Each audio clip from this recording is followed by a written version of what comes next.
WERKS.com. Experience legendary craftsmanship with an Omega timepiece. From the iconic Speedmaster that journeyed to the moon to the sleek Seamaster made famous by the world's most stylish spy, Omega watches are built for precision, adventure, and timeless elegance. At Bailey's Fine Jewelry in Raleigh's Village District, explore a curated selection of Omega timepieces that speak to your legacy.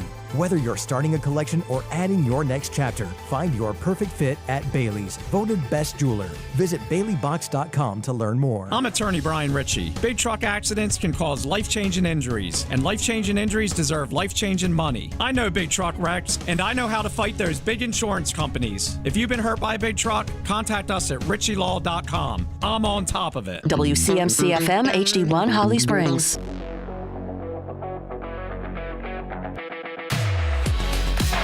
This is sent in. Ehlers goes diagonal for Aho. They'll go back and forth with it. Aho along the right wing boards. Back up top, it's Gostisbehere. Send it across. Game over! Seth Jarvis wins it in overtime!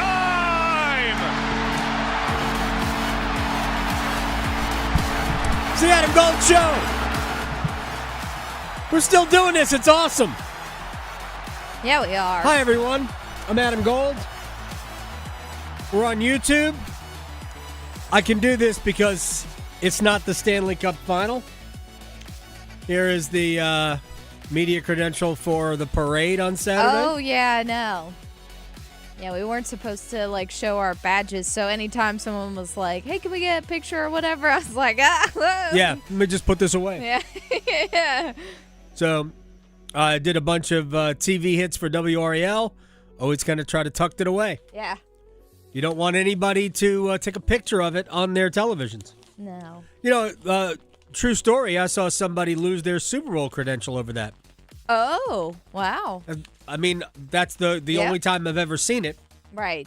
But they're not messing around. I mean, you get very excited as somebody who's doing something like that for the first time, and you, hey, man, look what I got. Yeah, I'm so excited. Mm-hmm. And then they went, you know what? You have to give that back to us. Right, right. So I get it. I mean, this was my first Stanley Cup media badge. I was excited, so I had to remind myself, no, don't let this thing fly in certain places. It was actually my third. Man. Because I covered 2002 and 2006. Yeah. I told you, I wasn't at Game 7 in 2006, right? You know that story. Right. Yep. First thing Rod Brindamore said to me on the ice. You're here. He goes, it's good you can make this one. That's the first thing he said. Nice. I'm like, well, yes. Thanks for remembering. So it's so funny. First thing he said to me. Yeah. It's a good thing you can make this one. Uh-huh. I'm like, all right. Yep. I get it. Noted. I get it. I've been teased by Eric Cole, Kevin Adams about that. They've all gotten to me. Like, yeah, nice, you can make it. Mm-hmm. Where were you? Mm-hmm. I got that from Kevin when I saw him. It was later that summer. Yeah, I was like, where were you? Like, never mind. Yeah. Anyway, and we're done. We're now done with the stories since I was there, and that is still one of the great things I've ever seen. So, just before we start, it was kind of a weird feeling, and I don't even know how to describe it. I was thrilled for all of them, and for me, as somebody who really played no role in it, it was cool to watch it. Yeah. But it was the first time that I realized that, yes, I'm a fan and I want it to happen, but that I was more of somebody who was there to chronicle the moment. Sure. And I did not get caught up in it. The stuff that I remember the most about it, the things that matter to me, much like last year, the image of last season was the Brett Pesce, Rod Brindamore embrace at the end, right? Yeah. Handshake line. And so the things that I remember the most are Aho and Rod hugging. Yeah. How, like, you could see Rod looking at Jordan Stahl and thinking, man, I'm so happy for you. So the human emotion of it is what resonated with me more than the how about it they won the Stanley Cup. So anyway, it was just kind of an odd feeling, one that I have never had before. Yeah. But I'm happy to have had that. All right, tons of stuff. Bryant Murphy's going to join us in about 10 minutes. We have a couple of things to talk about. Who was also there. He was there. Mm-hmm. Gambling taxes. Let's see, Major League Baseball to Raleigh. Did you get excited when Tom Dundon had the interview and was asked, was it Pat who asked him about he's definitely. He didn't say no. No, he is definitely on board. When we talked to Tom the day of Game 1 of the series, Tom was a little bit more generic about North Carolina versus Raleigh. Yeah. So I think Raleigh is the best place for it. Mm-hmm. In terms of population, you wouldn't mind drawing from all three major cities. So somewhere near Greensboro would make sense, except that this is probably a much better place for it. Mm-hmm. And if it can work financially, might as well drop it right here. Yes. And look, I'm in favor of it. I know that there are a lot of people who have been involved in this movement for a long time that look at me as somebody who doesn't want it, or because I've never thought that it would really work. And I'm not sure it will, but I am absolutely on board with trying. Yep, me too. So it's the one thing that I'm missing. Yeah. On a day-to-day. Oh, man. Right? If we had a baseball team here. Could you imagine juggling all this? Like, we'd never have an off season, and I would be perfectly fine with it. No, we would not have an off season. Yeah. All right, so we'll talk about that with Bryant Murphy, and then let's see, Jason Sobel's at the U.S. Open. We'll talk with him. We got a lot of stuff, and it's a big night for America tonight. Here we go. Let's get it started. Let's get it started in here. All right, we are obviously going to talk a little bit about the Hurricanes won the Stanley Cup. I'm not sure you're aware of that. Mm-hmm. I've been reporting it for a while, but I haven't gotten confirmation on it. We've digested all of the excuses why the Hurricanes won, and the new one is, well, Florida wasn't in it. Does it really count? Does there need to be an asterisk because Florida wasn't in? This is the easy path on steroids. Yeah. Easier path. To the easier path thing. Florida beat Edmonton in the last two. To win both of their Stanley Cups, they beat Edmonton. Do you know where Edmonton finished in the Western Conference in each of those two seasons?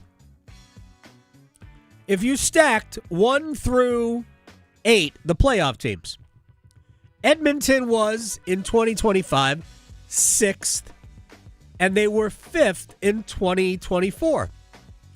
So I would say that Florida caught a break by having to play Edmonton. And you will go, well, they had Connor McDavid. Yeah, they had Connor McDavid all year long. And Draisaitl. And Draisaitl. And still finished 6th and 5th the year before. So what are we? Maybe it's about a team. And maybe Edmonton wasn't the best opponent. So all of the narratives that Carolina, they got lucky because they didn't play Florida. I can say this very confidently, knowing that you can't prove me wrong. I think Carolina would have beaten Florida this year. Same. Can you prove me wrong? Yep. Nobody can. And I can't prove me right either. So I'm not saying that I know I'm right, except that I think they would have beaten Florida. How do you prove me wrong there? You can't do it. So it's a silly, like, part of the conversation. And guess who still has the cup regardless? Right. The Carolina Hurricanes. It's here. Yeah. It's here. I do think this team was better than last year's team, and I think by a lot. By the way, you know what's coming up on Monday? Post Father's Day. It which is. I keep forgetting. It is. I have also forgotten it. Yeah. It's whatever. The Hockey Hall of Fame announces their next class. Oh. The vote takes place on Monday. Then they announce it at 3 o'clock. Will this be Rod Brindamore's year? Here's Spittin' Chicklets. This is Ryan Whitney and Paul Bissonnette on Rod. The conversation of Brindamore in the Hall of Fame. So apparently, like, you go in as a player or you go in as an executive. Who like, gives a just put him in the Hall of Fame. Figure it out. Like, I'm so like. Yeah, like, why do you need to have an actual, like, description of why you're in the Hall of Fame? If you're a Hall of Famer within the game, no matter what you're doing within the game, put him in. I would say that this gives him a pretty good chance. I would hope. I would say that this Stanley Cup as a head coach makes him easily in a class of his own as the biggest snub not in the Hall of Fame right now. I would say that under him, you could probably put Walt. Yeah. He's in the top 4 if you want to do like a little Mount Rushmore of Walt biggest Kachuk. Hall of Fame snubs as of right now. Brindamore played 1,484 regular season, 159 playoffs. He's got a cup. He's got over 1,100 points. He's got over 100 playoff points, and then he got a cup as a coach. So he's got 2 Selkies. He has a Jack Adams. He's 452 goals. Buddy, he's the biggest snub hands down. There's Like, not even come on. Like it's deep number. He's number 1 slot. How many goals does Walt have, though? I A think little over 500, but like no Stanley Cup, not holding that against him. But like Brindamore might have 100 less goals. He's got Jack Adams, Selke trophies, Stanley Cup as a coach, as a player. Like, what else do you want this fucking guy to do? You want him to be league commissioner and then he can get in? The crazy thing about Brindamore is when they won it in 06, I knew that was near the end of his career. He played 4 more seasons after that. And the last 2 years he played 80 games both years. Think of how much of a machine you have to be considered kind of the old captain as you win it. He played like longer than you and I did, Biz, almost after that cup. So we've been saying this a long time, and I'll just use this as an example. Patrice Bergeron is on the ballot for the first time. It is widely accepted that he is going to be a first ballot Hall of Famer. I am not arguing it. I am not arguing whether or not Patrice Bergeron belongs in the Hall of Fame, and I am not arguing against him being a first ballot guy. But if you stripped away the names from Patrice Bergeron and Rod Brindamore and looked at their statistical data, there's not a lot different. In fact, you might even argue that Rod's numbers are slightly better in areas. Not argue. Numbers are numbers. So I'm not arguing that Patrice Bergeron isn't a first ballot Hall of Famer. I accept that. But if there's not a great material difference, statistically speaking, between Bergeron and Brindamore, then Brindamore should be in the Hall of Fame already. And I think, and I said this about Jordan Staal after winning the Cup, I'll bet you next year he wins the Selke. Rod Brindamore, actually, I was wrong about Brindamore. He won the Selke the year they won the Cup and the year after. So it had already been widely recognized that, maybe he's not as good as he used to be, and he was still very good. But he deserves to win the Best Defensive Forward Award. I think Jordan Staal will win that next year. Rod Brindamore belongs in the Hall of Fame. All right, let me get to one more thing. We have a big USA-Australia match today. The Socceroos, that's what Australia is nicknamed, they are going to try and bully the Americans. Landon Donovan, one of the best to ever wear an American shirt, explains how one of Christian Pulisic's teammates can protect him before it even happens. If I'm Tim Ream, correct, probably just before kickoff, yep, I go up to the referee and I say, here's what's going to happen. The first time Christian touches the ball, he's going to get smashed. Yeah. And I better see a yellow card. Yep. And if I don't, when we retaliate, I better not see a yellow card. Sure. So if you want to play that game all day, we're going to beat the out of them. But I better not see a yellow card unless you give the guy, whoever smashes Christian, a yellow card right away. Because I'm telling you what's going to happen, and then this is what is going to actually happen. 2 minutes in, Christian's going to turn in the midfield. Someone's going to smash him. The ref's not going to give a yellow card. And if I'm Tim Ream, I go up to him, I say, did I tell you that was going to happen? Yeah, correct. When I smash their striker next time, I better not see a yellow card. Sure. Just so you know. And I want you aware of that. So, I don't even know if Christian Pulisic's going to play. We're going to talk to Mike DeCourcy about this next hour. I would simply say this. You need to get something out of the match. It's more important probably that you beat Turkey in the Americans' final group stage match. You beat Paraguay, and you beat them pretty soundly, 4-1.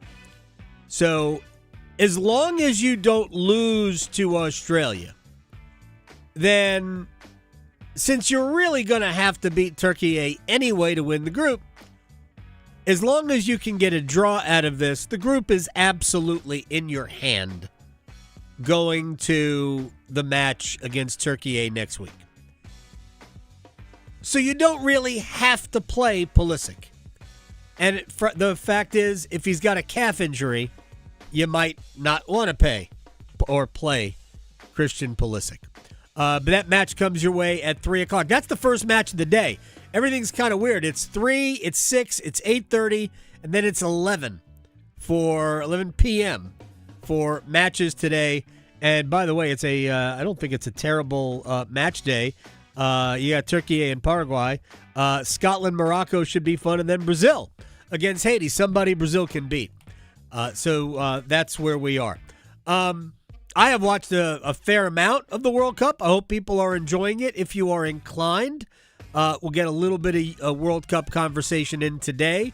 Really haven't talked about it much. We've been preoccupied with the Stanley Cup. So we're going to talk to Brian Murphy here in a minute.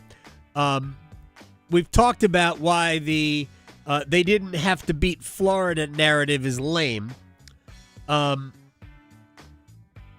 But just to further sing the praises of this team, if you looked at who Carolina faced, and granted, I'm not even telling you that Philadelphia was good because I don't think they were.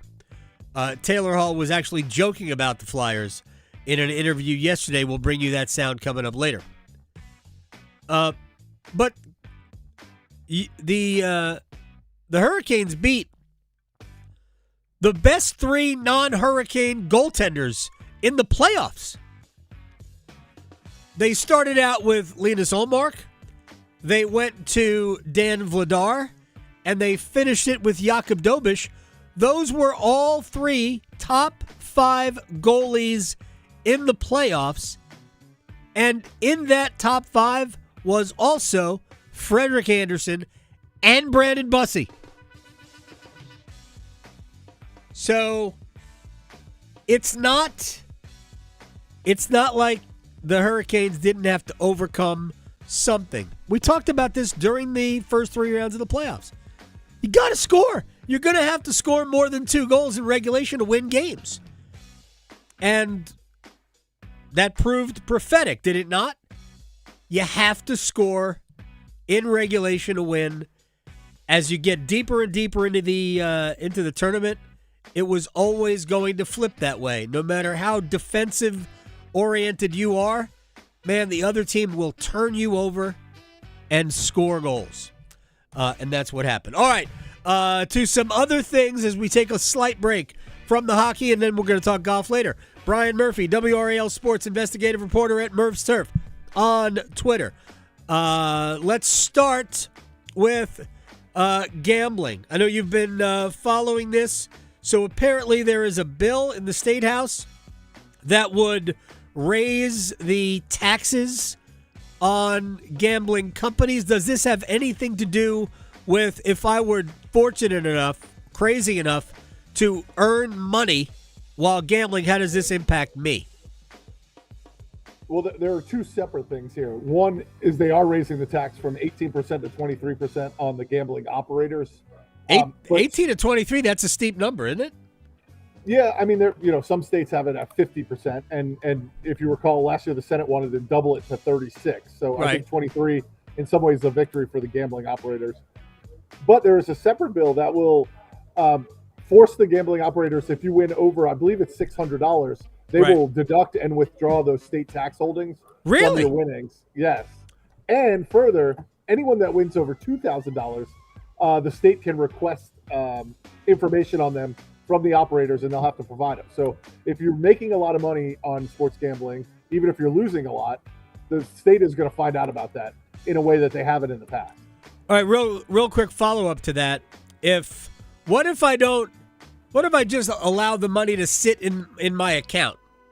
So money that I'm assuming that at some point I will lose, but I just let it sit in my account. I won't take any of that money out. Can it just sit there as winnings before it gets taxed? No, I mean, you're supposed to have been claiming that on your taxes all along, what your winnings were. And I don't think very many people did that, which is why I think that the state is moving to this. I still need to get some more confirmation on that. But it seems like, at least under this, no.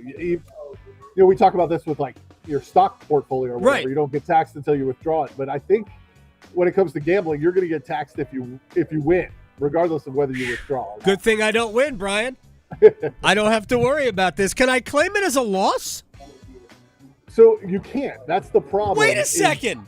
Yes. This is the problem in North Carolina. So with the federal government, you can claim your losses and deduct that from your winnings. Right. In North Carolina, you cannot do that as of now. So if you win $1,500, but you lose $2,000 and you're really minus $500, you're still looking at paying taxes on the $1,500 that you won. That doesn't make any sense. Do they know that?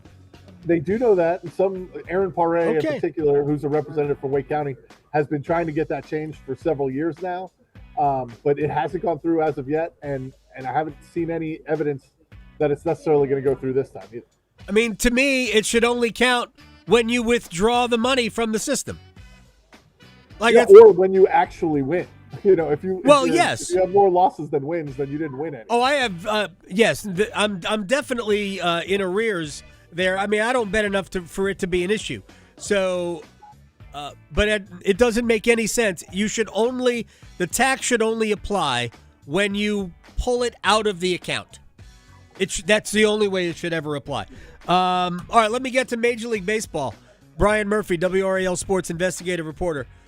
For the last 2 months, the Hurricanes took us on a magical ride, which culminated with the Stanley Cup. But along the way, we had watch parties everywhere. And during the finals, they filled Lenovo Center when the Hurricanes were not there. They put 19,000 people, whatever the number was, I don't know. They filled that building to capacity for people to watch television. How does that reflect well? Does it matter in the pursuit of a baseball team? I think all this stuff matters. I mean, does it matter as much as having public financing for a stadium? No. But I think it shows at least the owners, potential owners, and the Major League Baseball that there is a fan base here that will turn out for professional sports, not just college sports. But I think we're starting to see all this stuff, right? We know Tom Dundon's interested. Right. I reported that Mark Lazary is interested. Now we reported yesterday that the state government is potentially willing to put $600-700 million into a pot that could potentially be used for a baseball stadium. And they're also talking about increasing taxing authority, which is sort of how the Lenovo Center gets paid for year after year. Yeah. To allow for some of that money maybe to go to baseball, maybe to go to soccer. So it seems like all the pieces are kind of falling into place for Raleigh to put at least a competitive bid out. So would Major League Baseball eliminate Major League Soccer? Is it a race to get one? Is it one or the other? Can it be both? Obviously we don't have MLS, but the women's soccer league. They need a new facility. As much as we love Wake Med Soccer Park, they need a snazzier home pitch. Yeah, they need one that can fill more, right? Yeah. Even when they sell out Wake Med Soccer Park 10,000 people, that's below the league average in attendance. Yeah. So if they're going to be competitive, they need a new stadium. Obviously, Lenovo Center is going through massive improvements, enhancement project right now. Right. So how many streams of money are there, and can all these things coexist? Most people would tell you yes, that they can coexist. But obviously they're all going to be a drain and need some supply of money, because as Senator Phil Berger said yesterday, like you can't just say we'll take a team if the owner will pay for everything. That's just not the way it works. If you're going to win a team in an expansion process, the public's going to have to be bought in. Well, you're right. That's the way it works, but in my opinion, that's not the way it should work. We should not ask the people to contribute to this when they don't reap the benefits, unless we are really stretching how the public benefits, other than the intangible of having a team. How does it financially benefit the public? Now, if it creates like greater levels of employment to a large extent, I'm not even talking about, people selling concessions. I mean, yes, those are jobs, but those are, in most cases, second, ways to just add a side hustle. So there's not a lot of, there's an initial job creation, but there's not necessarily lasting job creation. I don't know. They'd have to prove that the public really does benefit financially for me to not think that, these billionaires can buy their own stadiums, build their own stadiums. I mean, I don't disagree with that, but like the Hurricanes stadium is built on public land, was built with public financing, right? Gets improved with tax dollars that are collected through tourism taxes. I'm with you. If not for any of that, then the Hurricanes wouldn't be here. So I know that. How it works and how it should work are very different. You're 100% very, very different. So, and I understand that. I just have a hard time accepting it. That's a me problem. No, you're totally right. And we're seeing pushback in places like Nashville, right? They just did the largest football stadium publicly financed. And so do they have money for a baseball stadium after the blowback they got? We've seen the problems in Tampa. We've seen the problems in Portland. Like, a lot of communities are fighting back against this. But that being said, there's always going to be a city willing to pay. No doubt. We're seeing it in Chicago, right? The Chicago Bears may move to Indiana because they cannot figure something out with the city of Chicago and the state of Illinois. Well, we saw it in Baltimore and Cleveland. Art Modell encouraging the Rock and Roll Hall of Fame to be built, and then Indians, now Guardians Stadium.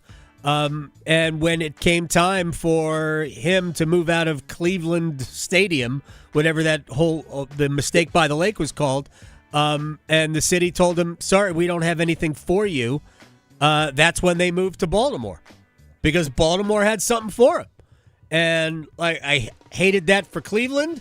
Loved it because I was living in Baltimore at the time. But that was exactly like, well, I need a better place. We can't provide it. I'm going to go somewhere that will. I hate the fact that that's the way it works, but that is the way it works, unfortunately. All right, we've run out of time. Brian Murphy, it was a pleasure to be with you in Vegas for, one of the great things that we have ever experienced as a city, winning a Stanley Cup. A second one. I think this one was better than the first one, to be honest. Yeah, incredible. I mean, and the way I think Raleigh turned out for it shows just sort of the growth of this fan base over those 2 decades. And we're not done yet, because we have this parade tomorrow, right? And unlike 06, right, this team is poised to continue making runs. Like, I think the tail life of this run may far exceed what we saw in 06.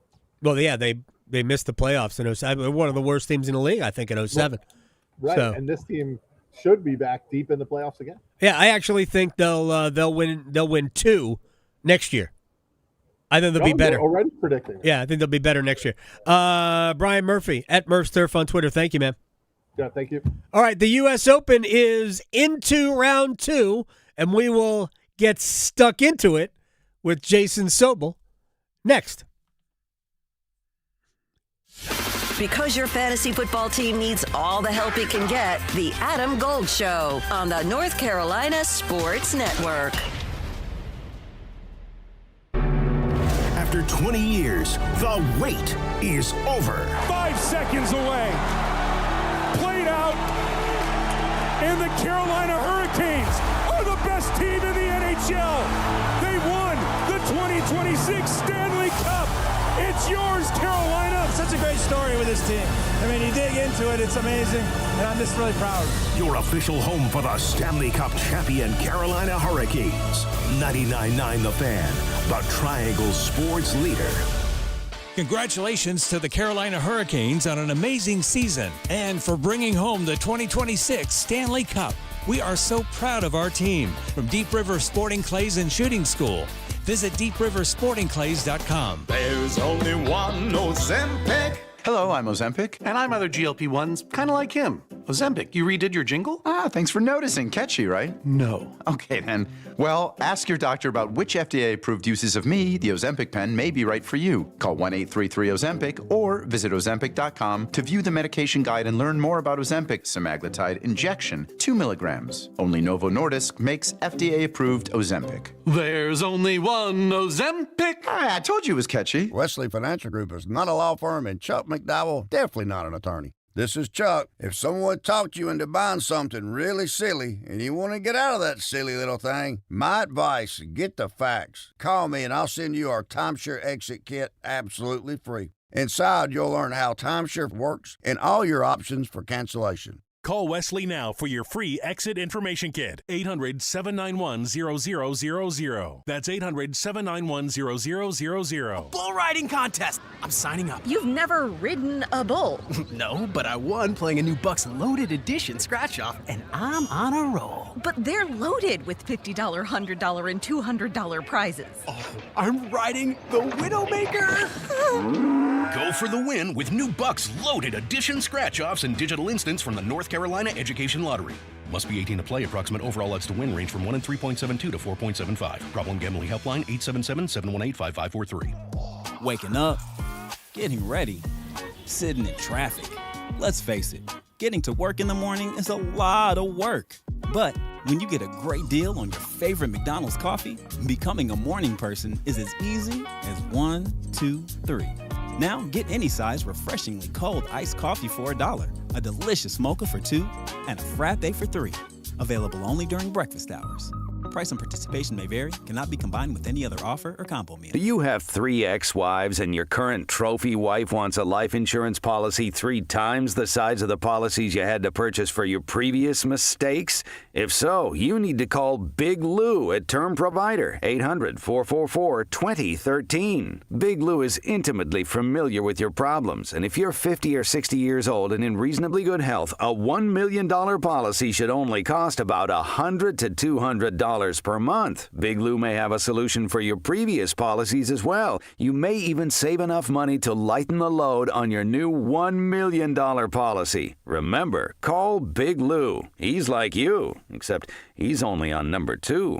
Call Term Provider at 800-444-2013. That's 800-444-2013. For $1 million in term life insurance that you can live with. Call Big Lou at 800-444-2013. 800-444-2013. Parenting is hard. Technology can make it harder. The Family Media Plan developed by the American Academy of Pediatrics helps make it easier. Go to healthychildren.org/media plan today to create the media plan that's right for your family. One Adam Gold. One Adam Gold. Person in front of me in line had a box of wine. Oh, yeah. I feel that person. If you are buying boxed wine on a Friday, that thing is open right now. In the car. Yeah. I don't even need it to cool down. She jammed a big straw right through the top of the box in went the car. to the gas station to get a cup of ice. Like, they don't even care. The Adam Gold Show.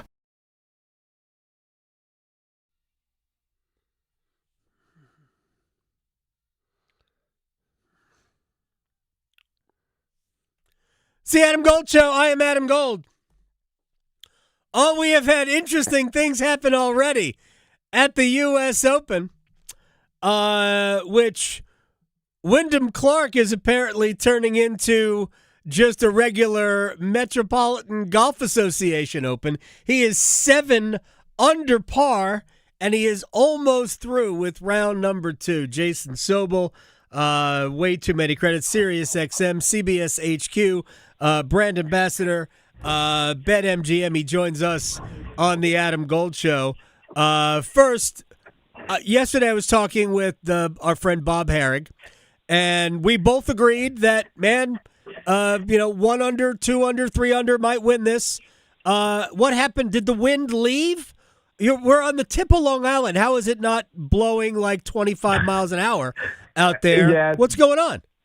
Yeah, it's a great point. I don't know. Well, I'm done trying to prognosticate the weather at these things. It seems like we always get it wrong. And by we, I mean the guys who are forecasting the weather, and we're just reading it and telling people what we think it's going to be. But look, yesterday it was supposed to blow 40 to 45, maybe even 50 mile an hour gusts in the afternoon. Instead, some of that came early, and then later it kind of died down. And then these guys in the late Thursday, early Friday wave are getting the better end of it. And I do think the wind's going to blow a little bit more later. But again, I'm not making these predictions anymore, so I honestly have no idea. It looks like this is an easier U.S. Open just because we see that 7 next to Wyndham Clark's name right now. But if you sort of took Wyndham Clark out of the mix, it kind of looks about like we would see on Friday, midday of the U.S. Open. There's only 11 players right now under par. Of course, 6 of them have yet to tee off. So we'll see what happens with the afternoon wave. But Clark, who maybe caught a little bit of a break when darkness hit, because I think he was maybe 3. I think maybe he was 4 under, and then came out and had in very benign conditions. Went a couple more under par. Dustin Johnson did too, but he has not continued that march. He's gone the other way today. Yeah, Dustin Johnson going backwards. They're playing in the same pairing, and then Gary Woodland's kind of gone backwards a little bit too, playing with those guys. And so it kind of shows that, okay, if you're just watching Wyndham Clark, you're going, man, this is an easy U.S. Open. This, I want to see these guys suffer. I want to see these guys making bogeys and doubles and grinding it out. If you watch every other player, again, like I get it that, you see that number at the top of the board, you think it's playing easier. I think this is the outlier right now, and you look at everybody else, and everybody else is struggling. I just heard a stat from Mike Tirico on Peacock just a minute ago saying every player who's on the golf course right now has made at least one bogey. I know in the opening round that was the case as well. So bogeys are happening out there. We have plenty of variance and volatility. And quite honestly, Adam, I say this all the time, and I'm going to keep beating this drum. But when fans say, I like seeing the guys struggle, I want to see high scores at the U.S. Open. That's more fun than Birdie Fest. I don't disagree. Like, I get that notion. What you want to see, though, is variance. What you want to see is volatility. Yes. You want to see the possibility down the stretch of one guy leads by 2, and he made bogey, and the guy next to him made birdie, and all of a sudden it's a tie ball game. And so I do think we're getting that this week where good shots are being rewarded and bad shots are being penalized. That's kind of what we want to see. And sometimes somebody throws a club, and they get penalized. Joaquin Niemann yesterday threw a club after hitting 2 balls out of bounds, signed for a 9. They corrected it this morning, apparently, to an 11.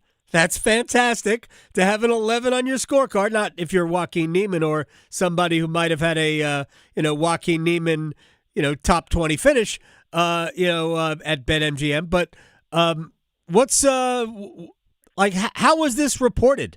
How did this work out? I don't know all the ins and outs of it exactly. Gabby Herzig of The Athletic went out there on the golf course and spoke with some volunteers who told her exactly what had happened. But essentially, and this is the latest edition of PGA Tour Pro, well, I guess Live Golf Pros are just like us. Right. Joaquin Niemann hit his first drive out of bounds, hit his second out of bounds, hit his third into the rough, and then tried to get a ruling for fire ants. Right. And Adam, I tell you what, on my third drive, I always try to get a ruling for fire ants as well, just to kind of help out your score a little bit. And then he threw a club after that about 50 yards down the fairway. And I guess the USGA ruled that they have this now conduct policy, which I think all the major championships are adopting. And they ruled that was misconduct, and that was a 2-shot penalty, and they added that to his score. I've got a buddy. I put this in the group chat this morning. I've got a buddy that says, whoa. if club throws are 2-shot penalties, my handicap's like a 70-something now. That is outstanding. You can get that joke is available at Jason Sobel Golf on Twitter. I actually just read that. That is very funny. By the way, I think Bryce DeChambeau tried to get a ruling for fire ants when he was last on the PGA Tour. He was denied then. My feeling is unless your ball is embedded in a fire ant hill, like, you're okay. It's not going to hurt you, and you're wearing pants anyway. What would be the big deal? I tell you what, Adam, if you can get a ruling, I mean, I keep digging. If my ball's up against the tree, I will dig as far down into the ground to find some sort of animal down there, or some sort of insect until I can get myself a ruling. So you always got to keep using the rules to your advantage. Jason Sobel is joining us here on the Adam Gold Show. U.S. Open round 2 underway. Rory McIlroy had a pretty solid opening round. It ended up being just 1 under. He was 3 under until bogeying his last 2 holes. What was he like after the round? And, I mean, what do you fancy his chances to at least make a run at the leaderboard? I mean, he's on it. He's right now tied for what? Tied for 5th. Tied for 6th. Look, seemed like he was in pretty good spirits after the round. I think that obviously anytime you bogey your last 2 holes, it's sort of the proverbial dinner doesn't taste as good that night. That said, he's right there on the board. Like you said, he's 6 back. I know that seems like a lot right now, but we're midway through Friday. I mean, he's got 54 holes left to play, so certainly he's in the mix. I think for a high ball hitter like Rory McIlroy, more so than most of the other players in the field, he is rooting for the wind to not return. We're supposed to have some heavy winds coming in tomorrow, some gusting winds in a different direction than we had yesterday. But again, I'm not predicting wind anymore because we thought we were going to have heavy winds yesterday. They never materialized. So maybe that's the case. Maybe it's not. I would think Rory, again, more so than most players, because he hits such a high ball, probably doesn't want the wind to come in. That said, if we want to look at the narrative, I don't know exactly what a cathedral is in professional golf, but I think like the definition for some other things that you know it when you see it, Adam. And so I think when you see Shinnecock Hills, you say that's a cathedral in golf's upper crust of courses around the world. And Rory has made it known over the past year since getting the career slam that, okay, maybe he's not fully motivated at all the regular PGA Tour events, but he wants to win at golf's cathedral events and cathedral courses. This certainly is in that mix, and I would think that he's fully motivated to go out and try to win a U.S. Open. And again, remember, we went for a decade for Rory McIlroy trying to get the career slam at Augusta National last year, and Rory kept reminding us, like, I'm just glad I got that U.S. Open back in 2011, when it was a soggy congressional, and he went out and played in 16 under over 4 days. He said, like, the U.S. Open doesn't really suit my game on a regular basis. He's played well over the last handful of years. We'll see if he can keep it going. Yeah, and also I think in some ways there are little personal motivations for Rory McIlroy. We're talking with Jason Sobel. So when he won the Masters to complete the career Grand Slam, he played in the final round with Bryce DeChambeau, to whom he lost the 2024 U.S. Open, one that he probably feels like he should have gotten. I would also say that the 2023 U.S. Open is one that Rory allowed to get away, even though he never had the lead and Wyndham Clark did. But there were many, many opportunities allowed to slip through his fingers in that, and I bet you Rory probably feels like, man, that's one I should have won too. So he might be looking at Wyndham Clark as that's a guy I need to chase down. And by the way, I was thinking about past U.S. Opens, because you are correct in the way you say, look, Wyndham Clark right now is the outlier. Everybody else is no better than 2 under par. He's at 7. I'm reminded of the Pebble Beach in 2010 when Dustin Johnson looked like he was going to lap the field, and then he fell apart when he double chip something, whatever hole it was, maybe the 10th hole, the 9th, whatever it was, or like in the middle of his final round. Graham McDowell ended up walking through it. And there are plenty of Opens where guys just, all of a sudden it starts going the other way and you can't stop it.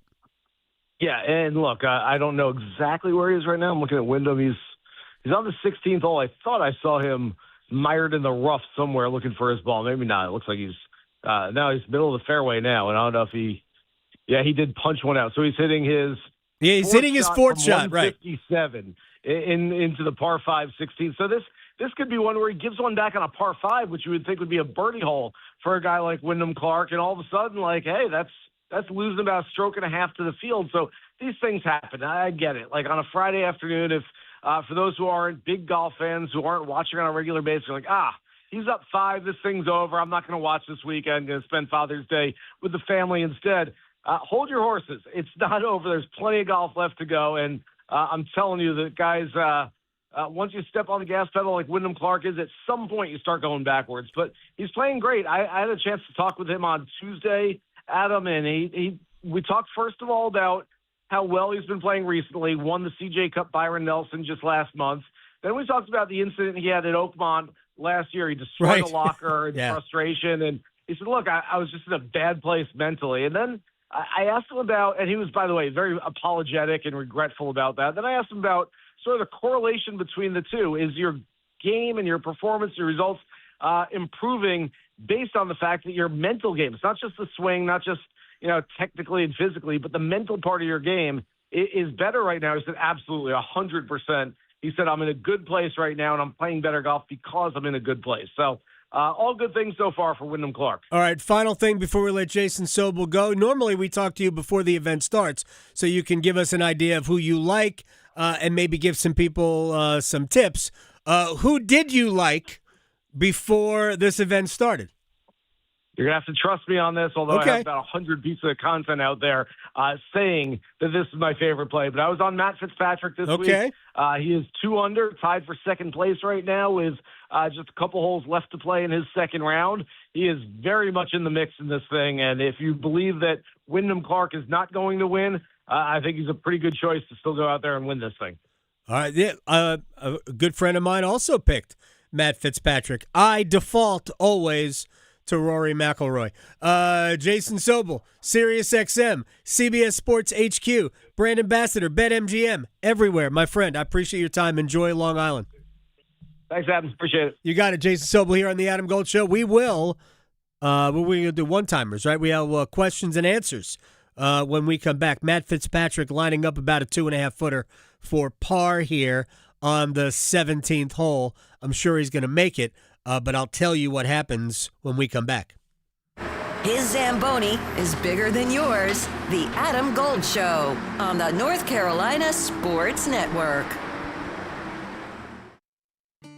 If you want the nation's best auto insurer, look no further than North Carolina Farm Bureau Insurance.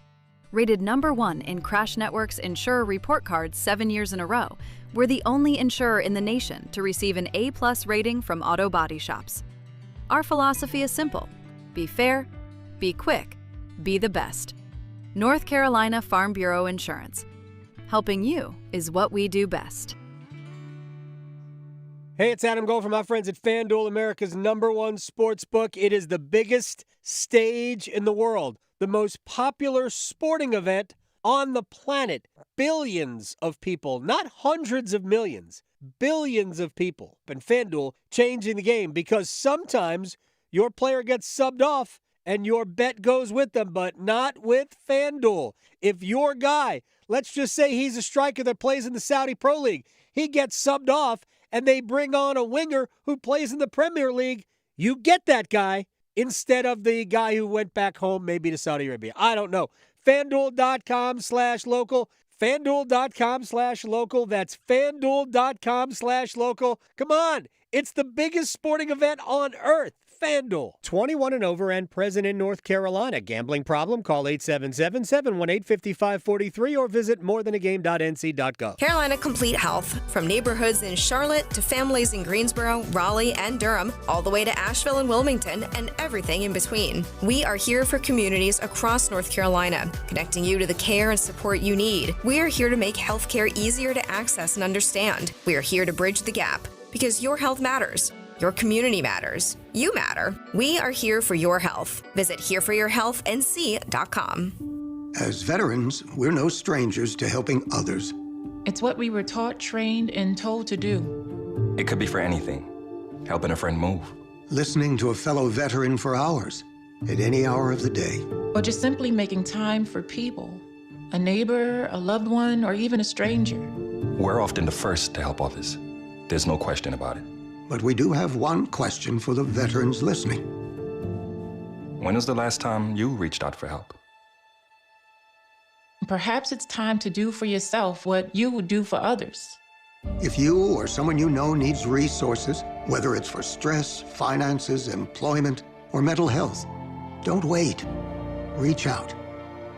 Find more information at va.gov/reach. That's va.gov/reach. Brought to you by the United States Department of Veterans Affairs and the Ad Council. Have you ever considered a career as a public power line worker? Line workers in public power communities keep the electricity flowing to families and businesses. As a public power line worker, you're part of a team that builds and maintains a locally owned and operated electric system. You can work close to home, grow your career, and support your local community by providing safe, reliable, and sustainable electricity. Learn more about public power and careers in public power at electricities.com. Are you ready to make a difference? Become Mental Health First Aid Certified with the Governor's Institute. This free one-day training will give you the skills to recognize, understand, and respond to mental health and substance use challenges. Whether you're a friend, coworker, or caregiver, you can be the support someone needs. The training is available in person or online and is open to everyone. No experience required. Take the first step today. Visit milvetacademy.org to learn more. When a person calls 988, they're connected to a crisis counselor. A caller can expect to talk about coping skills. They can chat, they can text, and when they come out on the other side, they're feeling better. Call or text 988 or chat 988lifeline.org. One Adam Gold. One Adam Gold.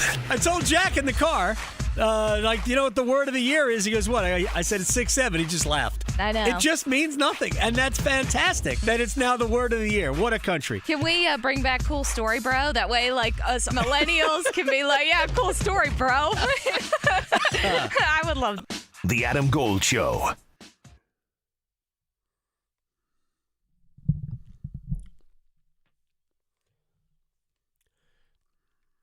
It's the Adam Gold Show. I am Adam Gold. Victoria producing the program. What's today's theme? We're still rolling on it. Yeah, I gotta deep dive a little. All right, no, I played all the surface one. I mean the obvious ones. Right. All I do is win. All the easy ones. Right. That was Monday, Tuesday. That was on Monday, Tuesday, maybe Wednesday. Thursday, Friday, it's a little struggle. A little bit. Oh, fun. I've heard of this. All right, we have, by the way, Matt Fitzpatrick did make that par putt. Oh. They are playing the 18th hole right now. He's paired with Victor Hovland, who's not playing well, and Bryson DeChambeau, who is also not playing well. They are both 5 over par, but they're playing the last hole of the day. And 5 over par is going to make the cut, so... and they probably won't be too far off the lead is my guess. I mean, too far. I mean, not completely insurmountable, but they'll both need to play super well over the weekend to have a chance. All right, let's ask questions. Okay, so first up, looking at our YouTube stream, Cornbread. This is a two-parter. First up, what steps could the team take to improve this offseason, being the Canes? We stopped enjoying this already. Huh? I know. Yeah. I said I think that there are improvements to be made at center. Rod Brindamore would love another right shot center, somebody who can, maybe more proficient, not a developing project in the faceoff circle like Logan Stankoven. I think he'd like another center. There you go. I'll just go there. And then the second part to that question, do you think Nadeau or Nystrom or Legault will crack the roster next year? Barring injury, no. Is there potential for an injury? Yeah. I mean, Jacob Slavin missed the first half of last season. So, yeah, and I'm not saying they didn't have injury issues this year. They did. Keandre Miller was out for a while at times. Shane Gostisbehere had 3 different stints out of the lineup. Forward-wise, there were just, bits and pieces here, a little Eric Robinson, little Will Carrier. But for the most part, the big boys stayed healthy all year long. Is that going to happen? Probably not. So, yeah. That's when those guys will play. Next up from David. Over under the estimate of 100K people at the parade tomorrow. Over. We'll find out, but I don't know how you estimate how many people are going to go. I don't know how you do that. I'm fairly certain RSVPs were not sent out. Right? Yeah. No. Check box if you're coming. I don't think that happened. So I don't know how you estimate. Could be way more. Yeah. I don't know where they're all going to go. That's my thing. Yeah, that is. It's not a huge area. No. Yeah. That's going to be a mess too. Like trying to leave everyone. Oof. Yep. Yeah. Oh boy. It's where a helicopter. Yeah. And parachuting is your friend. Man, the Jetsons said we were going to have these things by now. Right, exactly. That would have made it much easier. I know. By the way, Wyndham Clark did bogey that par 5 16th. He's now 6 under par. Oh, well, there you go. And this one might be a quicker one, but people are typically asking, like, who would you like to see with what they do with the cup? Their adventures with the cup. I just want to see all of the little babies in the cup. We've already seen kids sitting in it. That's all I'm concerned about. Put a baby in the cup or a little dog. Either one. Still arguing whether hockey or golf has the tougher dress code? The Adam Gold Show on the North Carolina Sports Network. Listen every afternoon for The Drive with Tim Donnelly. Let me officially put to rest and retire some phrases that I have heard too many times. Let's retire Rod Brindamore's system can't win a Stanley Cup. Let's retire Sebastian Aho can't be a Stanley Cup champion first-line center. Let's retire the goalies aren't good enough for the Stanley Cup. The Canes won. Retire them. The Drive with Tim Donnelly, 3 to 6 on 99.9 The Fan. Congratulations to the 2026 Stanley Cup champion Carolina Hurricanes. Brought to you by TimberTech Decking and Railing. Order free samples at TimberTech.com. TimberTech, everything wood should be. Stay informed with The Rundown, the daily newsletter from High School OT that delivers high school sports news and insights straight to your inbox. Brought to you by High School OT and powered by our sponsors Wake Orthopedics, First Carolina Bank, and Smith Douglas Homes. Subscribe to The Rundown at highschoolot.com. It's Men's Health Month, and we all know men could be better at preventive care. The CDC says men are about 33% less likely than women to visit a doctor regularly. Here's a hot tip from Kraft Body Scan. Preventive care, like a full-body CT scan, is a smart early detection tool that can help find heart disease, lung abnormalities, and other serious conditions sooner when more treatment and lifestyle options are available. Learn how easy it is to get smart preventive care at craftbodyscan.com. It's bow time. Ordering Bojangles Bow Bites is the easiest choice you'll make today. The bite-sized hand-breaded chicken is fried to crispy perfection, making it perfect for sharing, snacking, or when you're on the go. Just don't call it a nugget. The only hard part is choosing from our 6 dipping sauces. We've got a sauce for every kind of craving, from our creamy house-made ranch to our sweet and spicy peach honey pepper sauce. It all depends on what kind of mood you're in.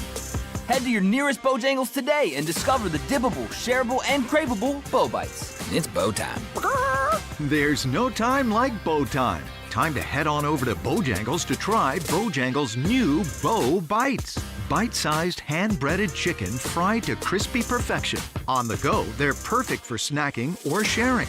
Dipped in your favorite sauce like creamy house-made ranch or peach honey pepper, they're the perfect way to satisfy your craving for flavor and value. Try Bojangles' new Bow Bites. It's an easy choice to make when it's bow time. Get in the zone, AutoZone. John always listens to his truck.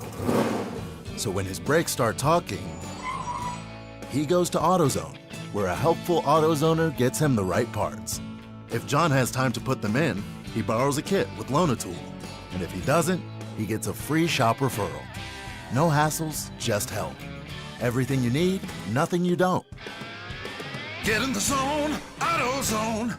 Deposit required for Loan-A-Tool. Restrictions apply. Yeah, can you pass me a Baja? A what? Mountain Dew Baja Blast. Try it. It's tropical at first, then the lime flavor hits. Oh, okay. That's crisp. Tastes like vacation. Right? Mm-hmm. And it's mine now. Have a Baja Blast. Right now at Handy Hugo's, buy a 20-ounce Mountain Dew and get another for just $1. Do the Dew at Handy Hugo's today. If you see something, why do you say something? I see safe for my friends. For my community. For everyone here.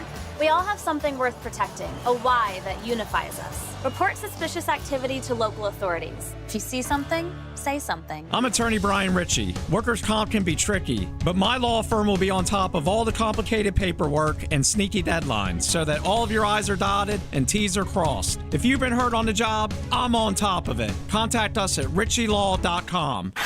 Broadcasting live from the Eagle Leasing Storage Studio. WCMC HD1 Holly Springs. 99.9 The Fan. The Canes light the lamp here.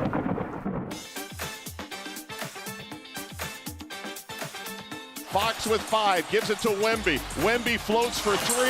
No good with 1 second to go. It's over. At long last, for the first time in 53 years, the New York Knicks are the world champs. 53 seasons. A generational drought is over. And Jalen Brunson leads them with 45 points, embracing his assistant coach dad, Rick, in tears. Knicks 94, San Antonio 90. The Knicks are the 2026 NBA champions. It's the Adam Gold Show. I am Adam Gold. Victoria on the ones and twos. Hope all is well in your world. Later this hour, Mike DeCourcy of the Sporting News. I haven't said it yet. Just remembered. It's a Friday! And it's a winning Friday.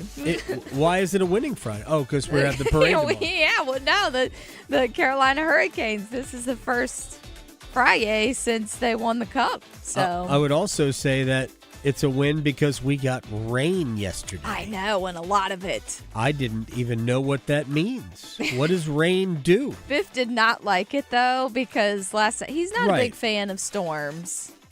Yeah, Earl doesn't like the lightning either. It's it's not the rain that bothers him. It's the lightning and thunder. the thunder, yeah. He's not a fan. No bueno for them. 90-pound dog turned into 9.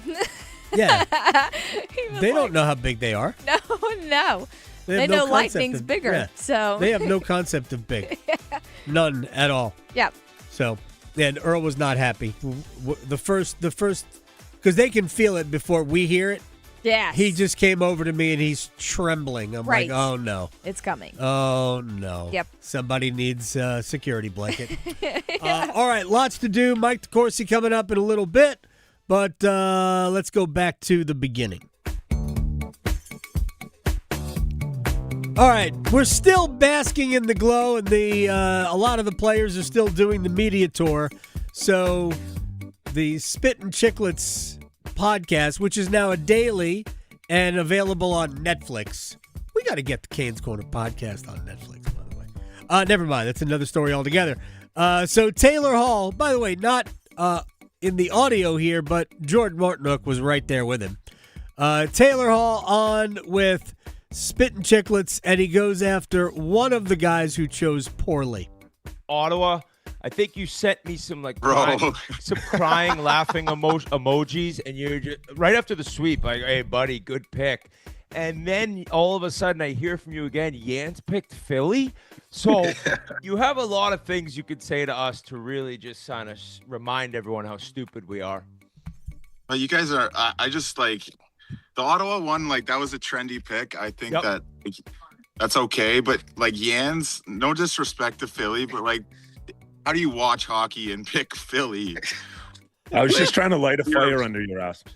They had a great year, but, like, there's no way we were losing to Philly. No, there was no chance you were losing to Philly. No chance. But in the end, there was no chance you were losing to Ottawa. And there was certainly no chance you were losing to Montreal. So, Biz, did you ever pick against them?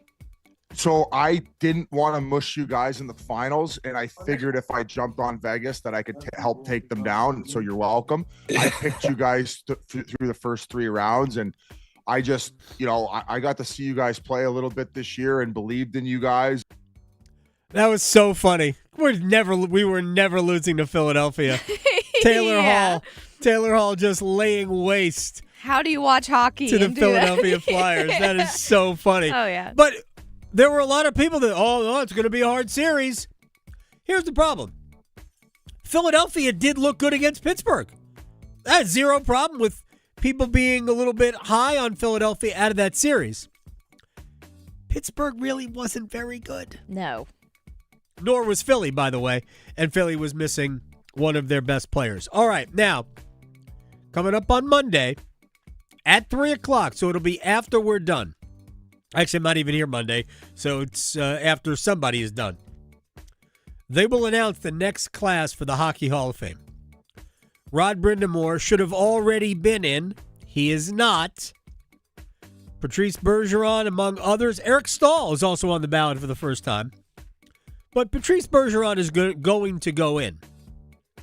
Will he go in with a guy who was arguably Patrice Bergeron before Patrice Bergeron? They were talking about it on Spittin' Chicklets. The conversation of Brind'Amour in the Hall of Fame. So apparently, you go in as a player or you go in as an executive. Who gives a just put him in the Hall of Fame. Figure it out. I'm so why do you need to have an actual description of why you're in the Hall of Fame? If you're a Hall of Famer within the game, no matter what you're doing within the game, put him in. I would say that this gives him a pretty good chance. I would hope. I would say that this Stanley Cup as a head coach makes him easily in a class of his own as the biggest snub not in the Hall of Fame right now. I would say that under him, you could probably put Walt. Yeah. He's in the top 4 if you want to do a little Mount Rushmore of biggest Hall of Fame snubs as of right now. Brind'Amour played 1,484 regular season, 159 playoffs. He's got a cup. He's got over 1,100 points. He's got over 100 playoff points, and then he got a cup as a coach. So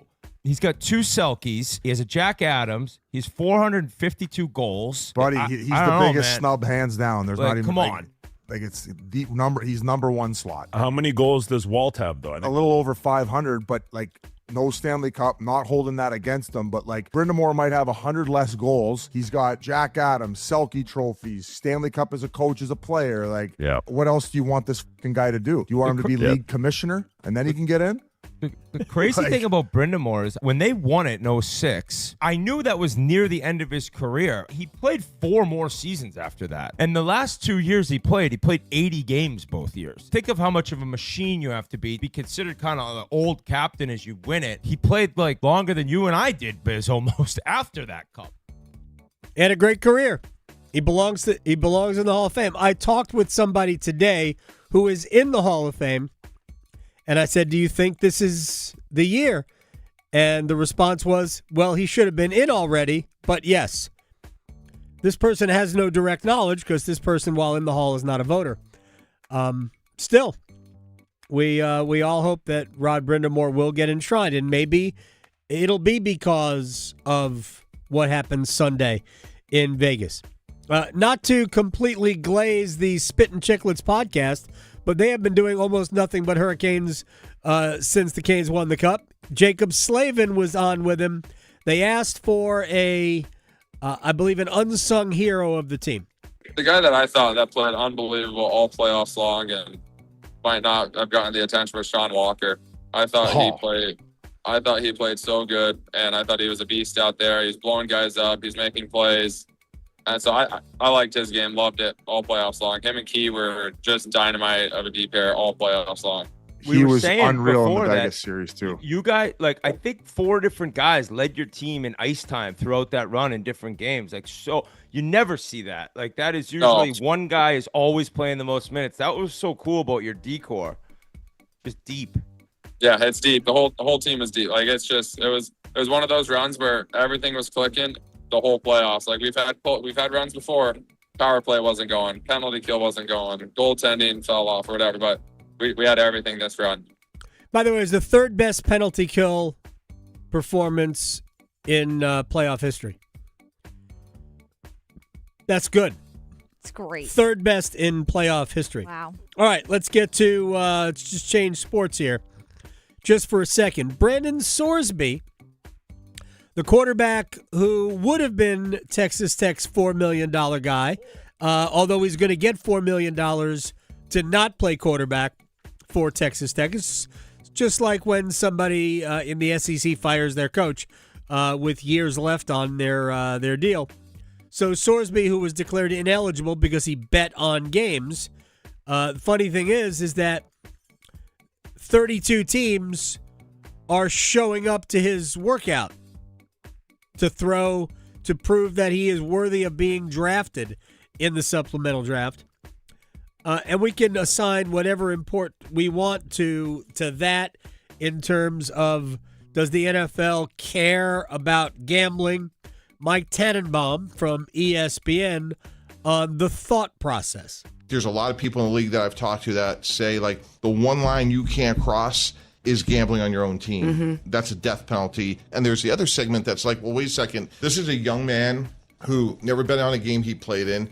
No evidence that he ever tried to throw a game, grew up with a phone and had all this information thrown at him from sports betting. And if he's hanging out with a bunch of buddies who could do this all legally, clearly he broke a rule. He should be held accountable, but he may be a franchise quarterback. There is a mindset in the NFL that if Hannibal Lecter ran a 4.3, somebody would say, oh, that's just an eating disorder. Yes. Yeah. I mean, by the way, that's not just in the NFL. I mean, to be fair, it's across all sports. It's in sports. Mm-hmm. Professional or high-level amateur, it doesn't matter. It's all about sports. The bottom line is, can you help us win? And if you can help us win, and you are, in general, a good teammate, it doesn't matter your transgression off the field. Some team, probably a lot more than just one or two, but some team is going to figure out a way to make you workable on their roster. There were examples of this in the Stanley Cup final, by the way. And we don't have to get into the story. But there were people that, and I'm not saying that they should not have been involved. I will never say that. But I know that there are people who believe that they should not be in the NHL. And I respect that line of thinking. It doesn't matter to me to say whether I agree or disagree, but I totally understand the argument. And it doesn't matter, because as long as you're not ineligible to play, somebody will make it their business if they think you can help them win on the ice. That is just sports. All right, one more thing. USA versus Australia today at the World Cup, second stage of the group phase. The Americans beat Paraguay on whatever day it was. I guess it was last Friday, so it's a week ago today. They beat Paraguay 4-1. That's awesome. Now, can they carry this over to today's game against an Australia side? The Socceroos are pretty much not good at soccer, but they are good at athleting. I like their name. And being physical. Yeah, that's their nickname, Socceroos. For me, the reason why will be a difficult match is because they are not always interested in the soccer part of playing. They are here to treat it like rugby, Aussie rules football. It is a physical sport when Australia plays. U.S. legend Landon Donovan outlines his plan for the U.S. to combat that. If I'm Tim Ream, correct, probably just before kickoff, yep, I go up to the referee and I say, here's what's going to happen.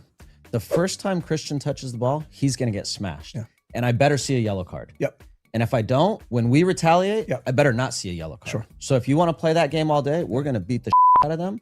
But I better not see a yellow card unless you give the guy, whoever smashes Christian, a yellow card right away. Because I'm telling you what's going to happen, and then this is what is going to actually happen. 2 minutes in, Christian's going to turn in the midfield. Someone's going to smash him. The ref's not going to give a yellow card.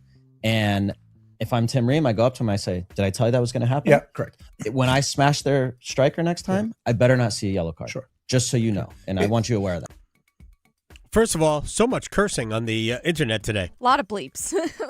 Second thing is, I get Landon saying that in a perfect world, you would do that, but you're going to get brushed off by the referee. Now, I don't know if his attitude changes once he has seen the proof of that, but I think there's a fair amount of wishful thinking there. I don't think players honestly try to manipulate unless they're getting away with a fundamental flaw in the rules. For instance, this is not soccer, this is hockey. I forget which two games they were, but in back-to-back games, Carter Hart played the puck outside of the trapezoid. There's that area behind the net, right? It's a trapezoid right behind the goal. And in that area is the only place behind the goal line that the goalies, what is wrong? That the goalies can play the puck. If you're outside of that trapezoid below the goal line, in other words, you're in the areas that are closer to the corner boards, you can't play the puck. That's a penalty. Carter Hart got away with it twice in this series. Those are situations where, as a captain, Tim Ream can go to the center referee before the match and say, hey, if we're talking about a rules thing, but if we're talking about a style of play, that referee ain't listening to you. I understand what Landon Donovan is getting at, but yeah, no, they ain't listening to you at all. At all. All right, that'll do it for this little portion of the program. When we come back, Mike DeCourcy of the Sporting News on Pulisic. Will he play? Won't he play? Who would be the better sub for him if he doesn't? Mike DeCourcy next.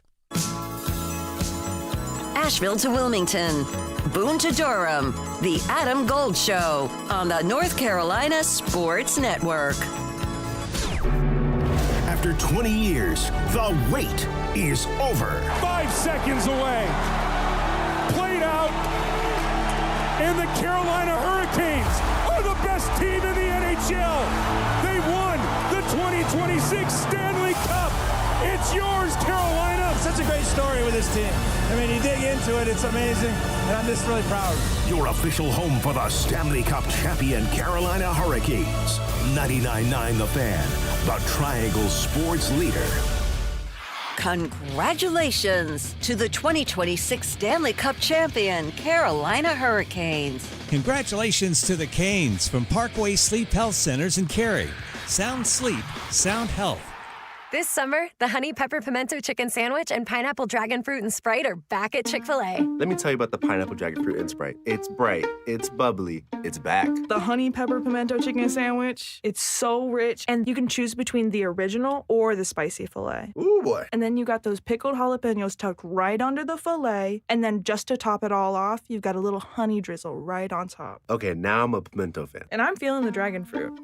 Which fan favorite will you choose? Real customers paid for their testimonials. Do you need a space shot? Rent one of our clean, dry, ground-level storage or office containers from Eagle Leasing, formerly Containers for Less. Call 1-800-GET-EAGLE or check us out at eagleleasing.com. I'm Brandon Eagle, and you see us everywhere. We're Eagle Leasing. The world's biggest soccer tournament has arrived, and you can trade on the entire tournament on Kalshi. On Kalshi, you can trade every match from the opening stage all the way to the final. Right now, the United States is trading at about 1.5% to win the whole darn thing, which means opportunity. A $10 trade will pay out about $6,000 if they go on to win the world's soccer's biggest prize. On Kalshi, you're not just waiting for that last payout if it happens. You're trading against peers in a live market, meaning there's no house. And as the probability changes, you can buy in and out of your position. For a limited time, download the Kalshi app and use code TIMD, that's TIMD, no spaces, to get $10 when you trade 10. KALSHI, Kalshi. Trade on the beautiful game. 18 plus, restrictions and eligibility requirements apply. Event contract trading involves risk and may not be suitable for all investors. Prices, values, and availability markets may differ from those mentioned.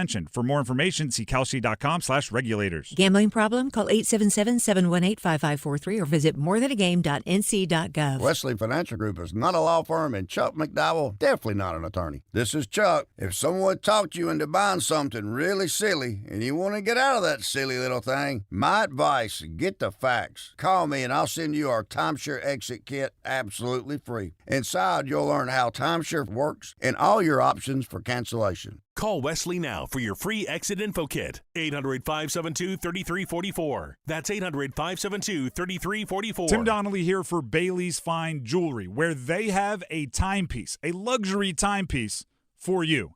I like to say that your interest in watches, your likes, your taste, it's as unique as you are. Some people, they want history. They want military history like Hamilton. They want watchmaking innovation history like the Blancpain 50 Fathoms, granddaddy of all the dive watches, or the Moon Watch from Omega that's been worn on the moon more than any other watch. Some want something brand new. Some want something innovative. Some want something trendy. The Norcanes, the more modern pre-owned and vintage Rolex. There are so many options when it comes to what you wear on your wrist, what statement you want to make. And lucky for us, the Fox & Bailey Watch Shop, located inside Bailey's Fine Jewelry at their Village District location, as well as the Omega Boutique, the largest of its kind in the country, and the main showroom at Bailey's, have it all. No matter what you want your luxury timepiece to say, they have the watch for you. This is Adam Gold. The American Cornhole League. I don't know if you can wager on it. Let me just go to FanDuel and find out if you can wager on it. I think I read you can get a scholarship. Kids in high school can actually get scholarships for cornholing. Who knows? I don't know what the technical term is. I'm just not going to say anything. The Adam Gold Show.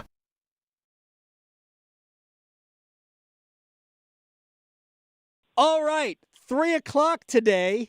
Some people are complaining that it's 3 o'clock at not prime time because it's a Friday. I don't know. But at 3 o'clock, I may or may not be watching the game as I'm driving home. Don't tell anybody. I would never do that. But I will listen to the game as I drive home. USA versus Australia, second game of the group phase. Mike DeCourcy of the Sporting News. You have written a lot about the lead up to the United States second group match after a very impressive 4-1 result over Paraguay. You say today that Christian Pulisic doesn't have to play, and if there's any question, he probably shouldn't play because you're playing the long game with him. But you say there are other reasons, so let's get into what you wrote about for today and why maybe it's a good idea for Mauricio Pochettino to not play his talisman. Yeah, you see, you've been talking hockey for 7 months straight, whatever it is. But I have one eye on this. Yes, but see, I had a hockey analogy in the column. Sure. From having watched decades of Pittsburgh Penguins versus the Philadelphia Flyers, and seeing what happens anytime that occurs is the Flyers have to remember it or pretend it was 1974 or 75, and that is the approach, somewhat, that Australia took the first time these teams. Well, I shouldn't say the first time, but the first time these teams played in a recent situation. They played last autumn in October, I believe it was, and it was not. It was not a friendly. I hate that term anyway. I do too. Call them exhibitions. But it sure as heck wasn't. There was nothing friendly about it. I mean, they went after Pulisic hard and often until he couldn't go anymore, and he wound up missing the next 3 weeks or so for AC Milan, and that would be concerning for me if I were the U.S. wanting to do great things at this World Cup. Obviously, you want to beat Australia, but you certainly don't want to sacrifice the health of your best player, right, in order to make that happen.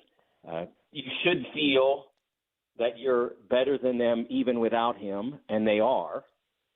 So they should be finding ways that they can win without him playing. And if he absolutely insists on playing, that's something sometimes you have you have an issue with great athletes. They say, no, I have to go and all of that. But I will say this, having followed the Pacers through the last round of playoffs last year in the finals and seeing Tyrese Halliburton go into that game with a calf injury, it really does make you nervous what can happen if you step wrong on an injured calf. So they got to make sure he's right before they put him back out there. Yeah, and he hasn't trained with the group all week, so he's clearly not anything close to 100%, because if he was, he'd be training with the group. He might not be doing everything, but he's training away from the group, and I don't understand why you would do that unless there is an actual question as to whether or not he'll be able to play. To me, it's not a situation where you would consider bringing him on as a sub. I think he either starts or he's not in. I guess everybody's included. He either starts or he doesn't play. Yeah, I think for the most part that's probably true. I guess it would depend on how things go. But I think your approach is probably right, that if he's not ready to start, then limited minutes probably aren't the answer. It's probably a better to just let him wait until next Thursday and play Turkey A. I look at him as an absolute force when he's playing at his best. He was the biggest reason, even though Balogun scored the goals, and others took a lot of the glory because he only played 45 minutes. He was the biggest reason that opened up the way it did. And so it would be great to have him out there. But I was in California. I drove down to Irvine. I stuck around at my boss's request to cover the Iran game on Monday. And so I was there. I was able to drive down to Irvine from LA for the Monday training, and you could see him like 2 fields away, and he was bouncing around, although you couldn't see which leg he was bouncing on. Right. I'll say that. It was hard to tell. Was he trying to bounce on the favored leg? He was so far away. You really, as I said in the article on Wednesday, you really needed a telescope to be able to tell exactly what was up. But he definitely was not 100%, or as you said, they would have had him out there going ahead into practice with the rest of the group. Mike DeCourcy of the Sporting News is joining us here on the Adam Gold Show.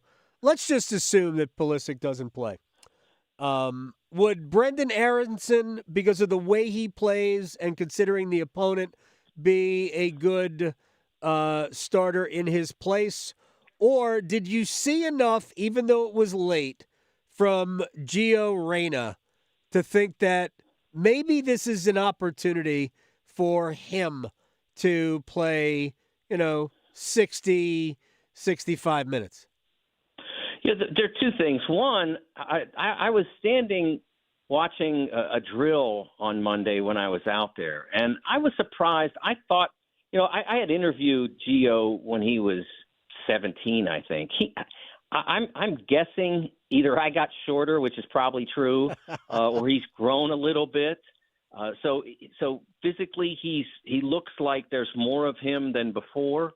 Right. But I also stood next to Haji Wright and asked him a couple questions on Monday, and he scored twice I think he's had both goals in that friendly or exhibition last fall. Right. And I think a little size wouldn't hurt in this game. Okay. He's not going to be as creative as someone like Gio. Like, he wouldn't blink as much, but he would. If you want to mess with them, I think he would be harder to mess with than some of the other, like somebody like Brendan Aronson. I do think you have to think about that. You've seen their hand, and now maybe they decide, well, look, we played just soccer last Friday or whatever it was, right, against Turkey, and we were good. So maybe we just play soccer. Maybe they decide that. But if they take the same approach as they did last fall, Haji would be a good choice. All right, but how does Haji Wright work in the formation? It looked to me like at the very least it was 3-4-3, but it might have been 3-4-2-1 with Flo Balogun up front, and Balogun was obviously very good. Could you play Balogun off the left and put Haji Wright up top? You don't have to. Haji's played a lot on the wing. Okay. He knows how to play out there. Okay.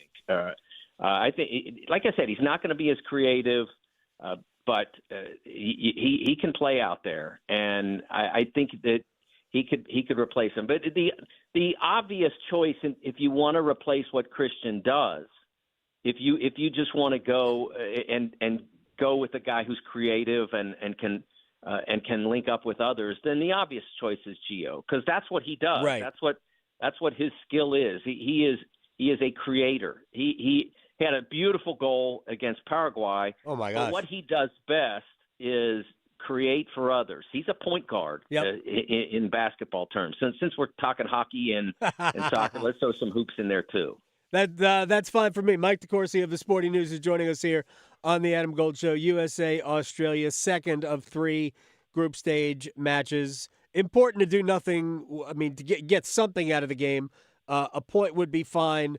And then you go to Turkey, and that becomes the must-win to win the group. I mean, maybe you won't need it to win the group, but you probably will need it to win the group. Has the way they played against Paraguay, has that changed anything about the way we look at their prospects for this event? Because I think there's a lot of people who have talked about it as being one of the most impressive performances, because Paraguay's okay.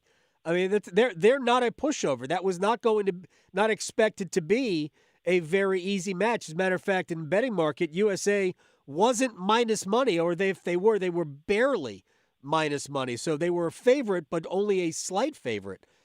So has that changed the way you look at this team going forward? I think it has to. I think if it doesn't, one is being too limiting. One is thinking more about, say, 2017 than thinking about 2026 or 1998 instead of 2026. You can't. After what we saw, you can't put limits on it. I mean, if you looked at what they did and you looked at everybody's first game in this World Cup, how high would their performance rank? Ahead of Spain. Yeah, for sure. But, there aren't very many you'd put ahead of theirs, right? If any. And so, and that doesn't mean they're a better team, but that means, if they can play like that and they can replicate that, and, of course, they would have to then be able to play like that. The next step would be to play something like that against an elite opponent. But the more you play like that, the further you push the elite down the road. And, and it's one of the reasons why, does it matter if they get out, whether they win or not? Well, here's the difference. If you win the group, then right now your projected round of 16 opponent would be Belgium. Yeah. They're in the AARP with me. And so yes, and then, Belgium's and then old. And the other you're younger. You're younger than Belgium. And then the other option would be if you finish second, not if you finish third, but if you finish second, your projected round of 16 opponent is Argentina. Yeah. And I don't want any part of them. I'd rather not. They might be the one team that played better on the first round game than did the USMNT. So, it is important that they win this group. But if they do, then they have a real chance to last a while in this thing. And so when people still ask what would be success in this tournament, at this point, I sort of think what the players are saying and what the coaches are saying is no. I mean, we're not putting limits on ourselves. We're going to play this as far as we can. Yeah. And if we get to if you get to a certain level and you play in Argentina and they play great and you play great and just can't reach their level, okay. But I think that is the goal is to perform at the level that you did last Friday. In most of your World Cup games, you're probably not going to reach that level every time. And I don't mean just like 4-1. I mean play that way Right. and play so dominantly. You can play better than that, and the final could be 1-0. I mean, that's right. Yeah, the goals sometimes are kind of freak occurrences. Mike DeCourcy of the Sporting News. If I'm being real about the U.S. team, I'm not sure that Chris Richards isn't the most important player. Well, I think Tyler Adams is usually my default answer there, but Chris Richards, who we weren't even sure was going to be able to play based on ligament damage to an ankle that he suffered in, the second to last or the third to last match for Crystal Palace during the regular season? He missed one regular season game. The last and one. The Arsenal game, and then he also missed the Conference League final. Right. That they were able to win without him. But he was out for about 3 weeks. And of course, he missed 2 exhibitions for the U.S., pre-cup exhibitions. And so it took him out for a little while. But I always believed he would play, especially when he returned to training, and especially given the importance of his position. He's by far the best center back the U.S. has. If they had 2 of him, you might even think about, could they win this thing? But they don't have 2 of him, right, so you don't say that. But they have Tim Ream. Well, you and I have talked about Tim Ream before. I like Tim Ream. It's in many ways an indictment of the U.S. program that they don't have anybody who is better than Tim Ream. And I'm not knocking Tim Ream, who is a wonderful player, but is 39 years old. Do I have that right? You shouldn't have a 39-year-old starting center back. No, the thing about Tim, and I either said or wrote this, that if Tim had good speed when he was younger, I mean, I think he could have. I don't mean he didn't have to be like Usain Bolt, but if he had good quality speed for a high-end soccer player, I mean, he could have been legitimately great because his skill level is really high. Right. But his speed was always deficient, and now he's 38, 39 years old. So so he plays deeper than he probably ordinarily would want to, and that affects the way they play, and it has an impact. But he also, when they're able to control the ball, the skill hasn't gone anywhere. He still is able to do really good things with the ball. It's just that, and it'll be a problem tonight. Against Australia, their front line has great speed, and the U.S. has to be very careful about the counter. All right, let me ask you one final thing before I let Mike DeCourcy go very quickly. Which teams have jumped out to you as, yep, they're going to be a problem? Obviously, Argentina is that with Messi. I don't know that they played anybody. Algeria probably isn't going to get in their way. I was super impressed with half of England's B team, which played against Croatia. And, the first half, they were a little loose defensively, but they tightened that up in the second. They were pretty good. Yes, I was very impressed with England's performance as well, although defensively I wonder about them. I still think that he left some of his best team at home. Yeah. And I don't understand why he did that. Trent, and especially when they had the do-over with the outside back and the right back, actually, who got injured, and they didn't bring in Trent Alexander-Arnold. I thought that was a mistake. He's done some very strange things with the roster, but no one will care if they're able to win this. And God goodness, I mean, how is Harry Kane getting better? It's amazing. He gets better all the time. His play in that game against Croatia was the best anyone has played in this tournament so far. Yep. No, he was amazing. I think we're seeing, those of us who watch the Premier League, we know how good Elliot Anderson is. He has been tremendous. I don't think they started their best center back partnership.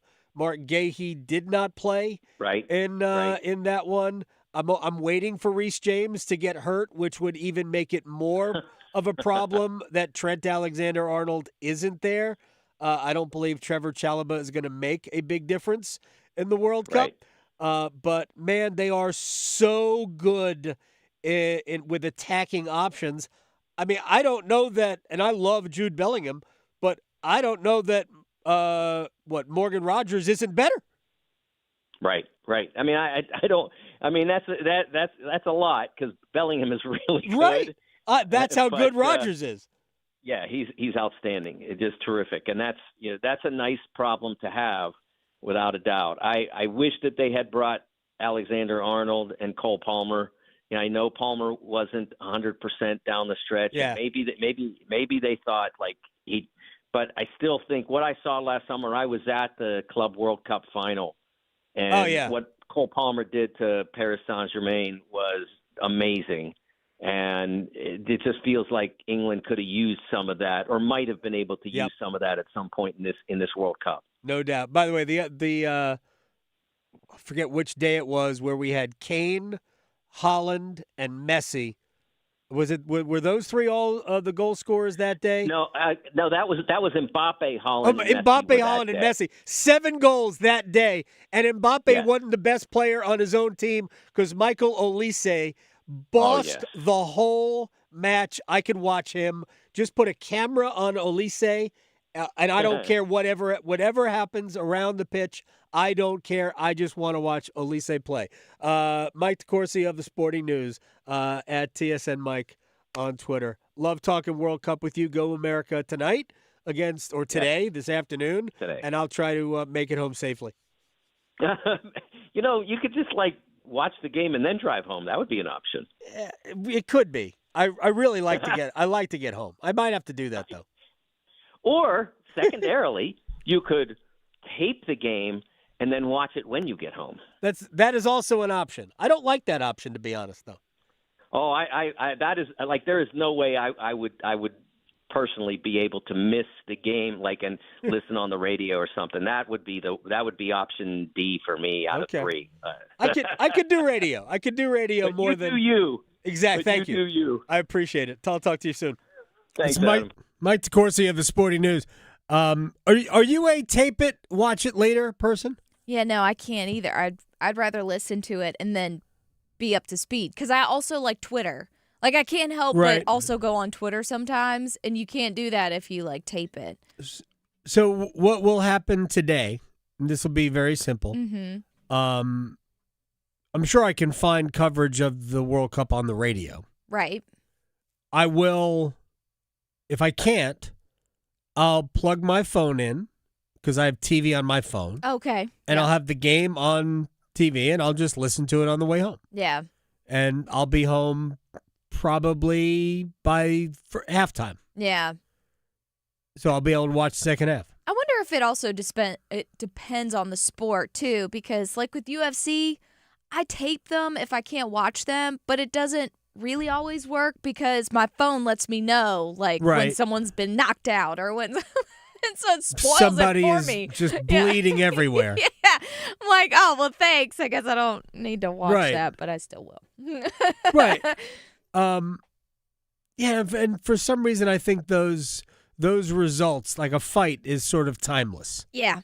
Right? Yeah. For me, man, I do not tape. I will tape a game and then watch it later, but it's not the same. Yeah. It just isn't the same. And I'm okay with knowing the outcome, and I'll go back and watch it. But I am not don't tell me what's going on. Just whatever. I'm happy with knowing. Well, yeah, I don't need the suspense of it all. It's the game itself that I want to watch. So, I am very, very locked into USA Australia later on today. Oh yeah. And I've already got the weekend planned out. All right. When we come back, by the way, Wyndham Clark finished at 7 under par. He birdied the last hole, so he has a 4-shot lead on the field. Among those at 3 under par, Xander Schauffele. Also Matt Fitzpatrick, 3 under par. It is very U.S. Open-y right now at Shinnecock. We'll stretch and we'll place bets next. delivering more hits than the Canes forecheck. He scores! The Adam Gold Show on the North Carolina Sports Network. Hey, it's Adam Gold from my friends at FanDuel, America's #1 sports book. It is the biggest stage in the world, the most popular sporting event on the planet. Billions of people, not hundreds of millions, billions of people. And FanDuel changing the game because sometimes your player gets subbed off and your bet goes with them, but not with FanDuel. If your guy, let's just say he's a striker that plays in the Saudi Pro League, he gets subbed off and they bring on a winger who plays in the Premier League, you get that guy instead of the guy who went back home maybe to Saudi Arabia. I don't know. FanDuel.com/local. FanDuel.com/local. That's FanDuel.com/local. Come on. It's the biggest sporting event on earth. FanDuel. 21 and over and present in North Carolina. Gambling problem? Call 877-718-5543 or visit morethanagame.nc.gov. Carolina Complete Health. From neighborhoods in Charlotte to families in Greensboro, Raleigh, and Durham, all the way to Asheville and Wilmington, and everything in between. We are here for communities across North Carolina, connecting you to the care and support you need. We are here to make healthcare easier to access and understand. We are here to bridge the gap because your health matters. Your community matters. You matter. We are here for your health. Visit hereforyourhealthnc.com. Are you ready to make a difference? Become Mental Health First Aid Certified with the Governor's Institute. This free one-day training will give you the skills to recognize, understand, and respond to mental health and substance use challenges. Whether you're a friend, coworker, or caregiver, you can be the support someone needs. The training is available in person or online and is open to everyone. No experience required. Take the first step today. Visit millvetacademy.org to learn more. As the health director in Haywood County and a nurse here in North Carolina, I can tell you that the 988 Suicide and Crisis Lifeline saves lives. No matter your struggle, you are not alone. The 988 Suicide and Crisis Lifeline is free, private, and always available. 988 Lifeline counselors are ready 24/7 to speak with you, help you cope, and get you connected to the support that is right for you. 988, the National Suicide and Crisis Lifeline. Call, text, or chat 988 24/7. Brought to you by the North Carolina Department of Health and Human Services. We asked parents who adopted teens to share their journey. There are many times I thought, I can't do this. I mean, what parent isn't worried about? What am I not doing right? What am I not doing enough? And then I realized, wait, that's being a parent. Don't worry about being perfect. I've had around 3 other mother figures in my life, but only one of them has taught me how a mother loves. The greatest reward for me is he makes me better every day. I would tell a family considering adopting a teenager that teenager, whoever it is, needs you, and they need what you have to offer. Taylor's given me hope. He's our son, and that is what he will always be. Learn about adopting a teen from foster care. You can't imagine the reward. Visit adoptuskids.org to learn more.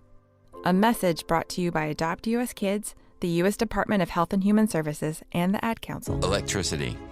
It's what powers our lives, from the ordinary to the extraordinary. Across North Carolina, 26 electric cooperatives serve 2.8 million people, and we are committed to delivering reliable, affordable power. We're not for profit and are driven by service, providing the best possible value for our member owners. We're strengthening the people and communities that make our state great, today and for generations to come. Learn more at ncelectriccooperatives.com. This is Adam Gold. Well, if I'm watching the Panthers game and it's going real bad, many times it does. I punish them by not watching I'm them. a disappointed mother. Yeah. Like, what are you doing? So, yeah, I realize it's not going to change the game, but it makes me feel better. And, There were other factors at play there, but for the most part, I punish them. I will not watch you. The Adam Gold Show.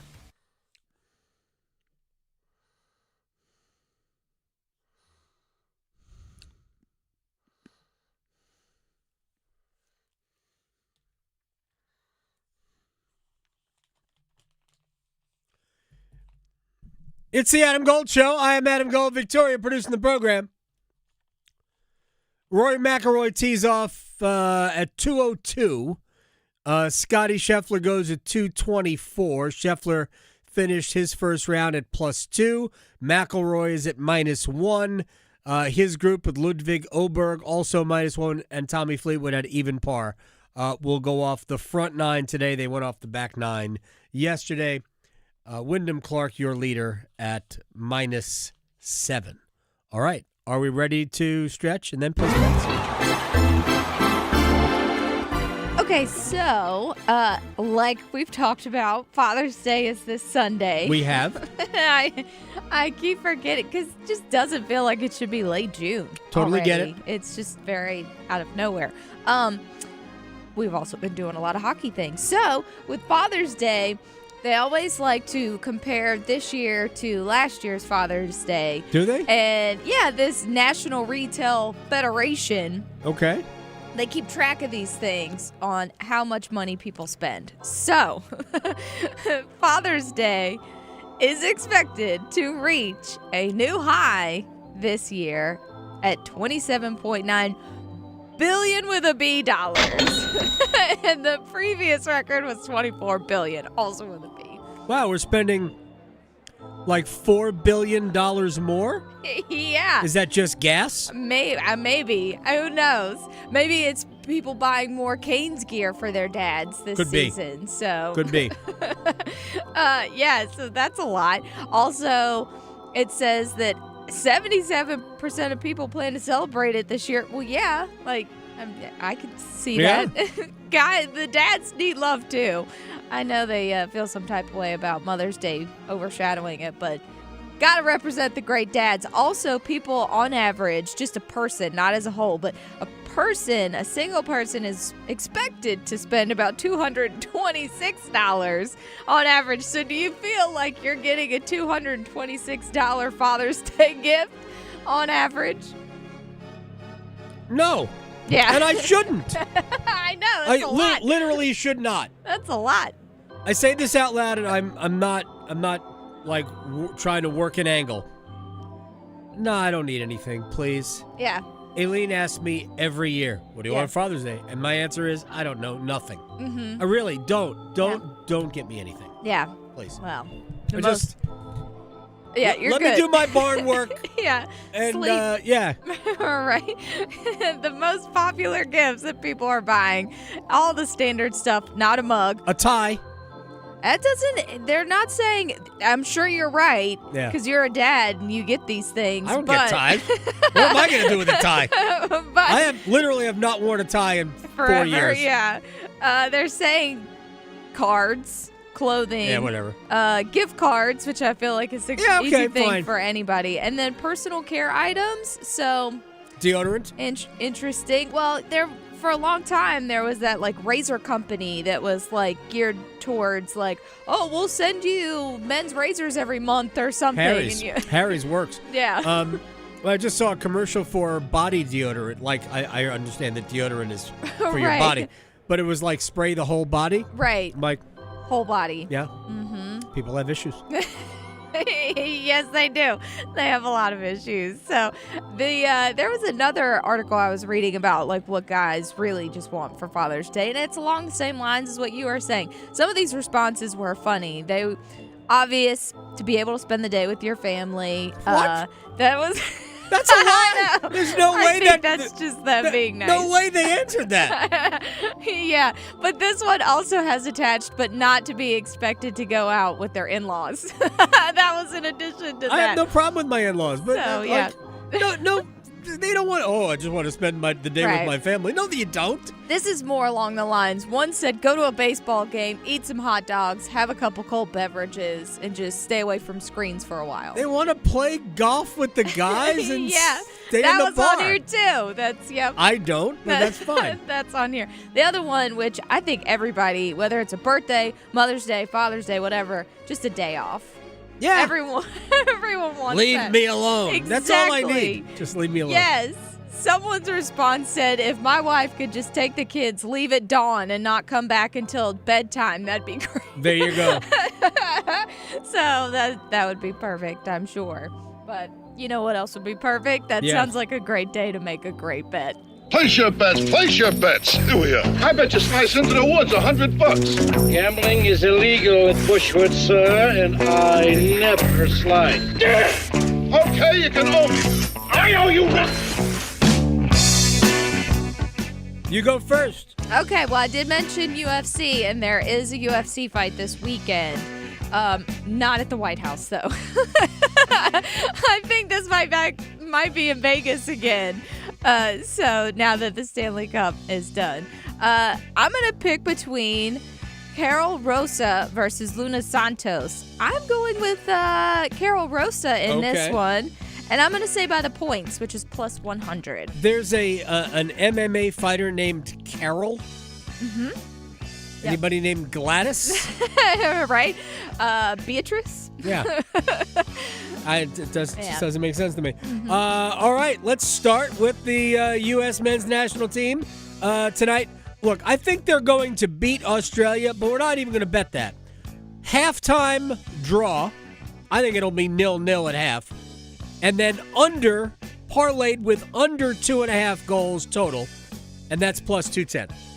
Okay, my next one is my wishful thinking, heartfelt one. My Cubs are playing today in Wrigley against the Blue Jays. So let's go with the Cubbies and let's take the under 7. They're on some real struggle bus lately. Okay.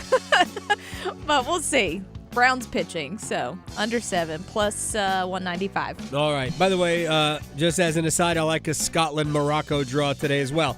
All right, U.S. Open. Winner. This is before he starts the second round. Ludwig Oberg plus 1,800. That Ludwig guy. Ludwig Oberg, yes. Mm-hmm. At some point, he's going to win one. Exactly. Well, you know me and football with the feet. Let's pick USA to win against Australia by 1 goal, plus 260. All right, that's fine. That's all we need is by 1 goal. Yeah. All right, the NBA draft.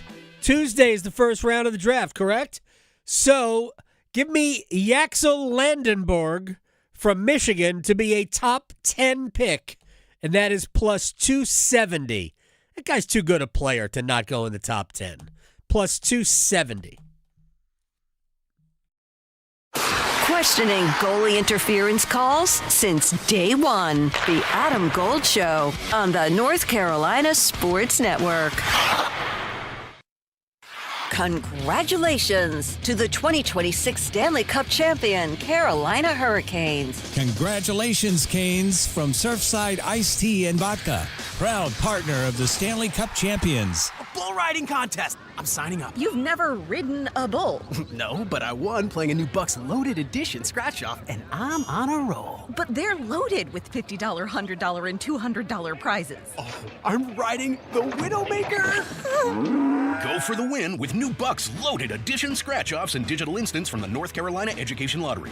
Must be 18 to play. Approximate overall odds to win range from 1 in 3.72 to 4.75. Problem gambling helpline 877-718-5543. It's Men's Health Month, and WakeMed wants to remind you to protect your skin to reduce your risk for skin cancer, sunburn, and premature skin aging. For any exposed skin, sunscreen should be worn. It should be broad spectrum to fight UVA and UVB rays, an SPF of 30 or higher, and be water resistant. Apply sunscreen 15 minutes prior to exposure and every 2 hours. So whether you are headed out to mow the lawn or to get in 18 holes, make sure you are covered, literally. For more information, visit wakemed.org. It's bow time. Ordering Bojangles Bow Bites is the easiest choice you'll make today. The bite-sized hand-breaded chicken is fried to crispy perfection, making it perfect for sharing, snacking, or when you're on the go. Just don't call it a nugget. The only hard part is choosing from our 6 dipping sauces. We've got a sauce for every kind of craving, from our creamy house-made ranch to our sweet and spicy peach honey pepper sauce. It all depends on what kind of mood you're in. Head to your nearest Bojangles today and discover the dippable, shareable, and craveable Bow Bites. It's bow time. There's no time like bow time. Time to head on over to Bojangles to try Bojangles' new Bow Bites. Bite-sized, hand-breaded chicken fried to crispy perfection. On the go, they're perfect for snacking or sharing. Dipped in your favorite sauce like creamy house-made ranch or peach honey pepper, they're the perfect way to satisfy your craving for flavor and value. Try Bojangles' new Bow Bites. It's an easy choice to make when it's bow time. I know that hiring can be challenging. You sort through tons of resumes and you get too many so-so applicants. You're just waiting for someone to match your role perfectly. Well, now, there's a place where you can meet them fast. ZipRecruiter. Need to hire right away. Start your search for strong candidates. The right fit awaits. Build your team, build it sooner. Meet your match on ZipRecruiter. Just head to ZipRecruiter.com/free right now to try it for free. And you're on your way to meeting your match. 4 out of 5 employers who post on ZipRecruiter get a quality candidate within the first day. So try it now. Go to ZipRecruiter.com/free. Once again, that's ZipRecruiter.com/free. Meet your match on ZipRecruiter. Try it free. To 15-year-old Harper, buying an $80 vintage rock t-shirt is a great investment. To Harper's mom, this logic has a few holes in it. So she helped Harper open a Wells Fargo Clear Access banking account. With no overdraft fees and tools to track spending, Harper's learning, one heavy metal tee at a time. However you make money work, Wells Fargo can work with that. Terms apply. Visit wellsfargo.com/deposit disclosures for fees and details. In the military, the mission was clear. You knew what to do. Now, the mission has changed. Stepping into civilian life isn't about finding a job. It's finding your purpose. I wanted a career that would leverage the skills and discipline I gained in the military. IT just felt right. My Computer Career offers class schedules that fit into your life and skills in high demand. Put your VA benefits to work. Visit mycomputercareer.edu/CWP to jumpstart your IT career today. An elite CompTIA certification partner. Financial aid is available to those who qualify, including VA benefits. I'm attorney Brian Ritchie. Getting hurt in a car wreck comes with all kinds of stress and frustration. But when you call me, I'll be on top of all of it. So all you need to worry about is getting better. If you've been injured in a car wreck, I'm on top of it. Contact us at ritchielaw.com. Broadcasting live from the Eagle Leasing Storage Studio. WCMC HD1 Holly Springs. 99.9 The Fan. The Canes light the lamp here.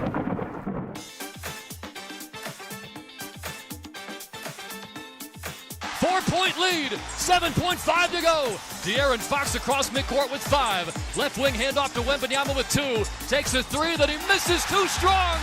It's happening, Knicks fans. It's happening. It's been 53 years. But for this moment, it was well worth the wait. A playoff run that'll go down in history and a team that will live forever. Next stop, the Canyon of Heroes. The New York Knicks are NBA champions. It's the Adam Gold Show. I am Adam Gold. Victoria producing the program.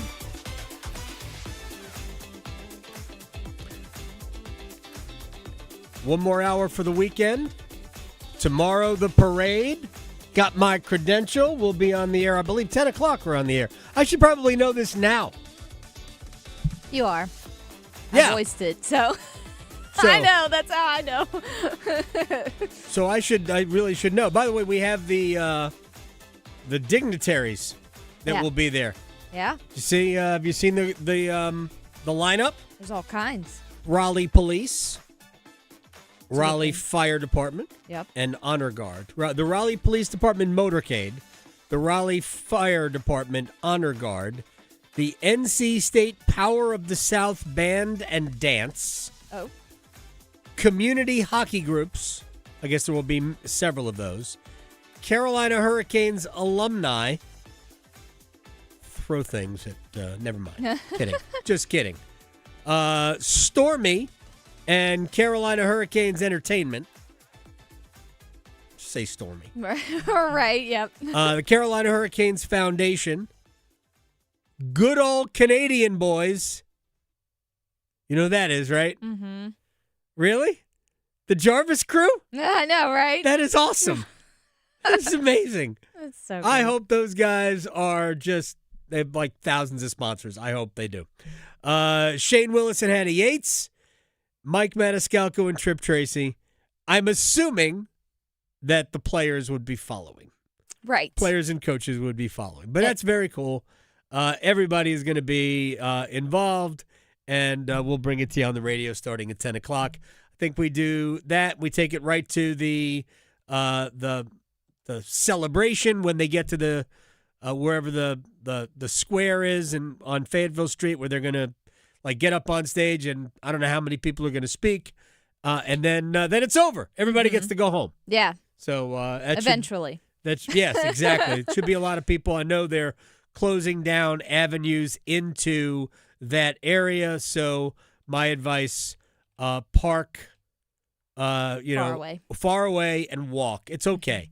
It's not that far. And be patient. And it's not going to rain. It looks like literally there's 0% chance of rain. At least it was an hour ago. So unless it's changed. No, which it should be.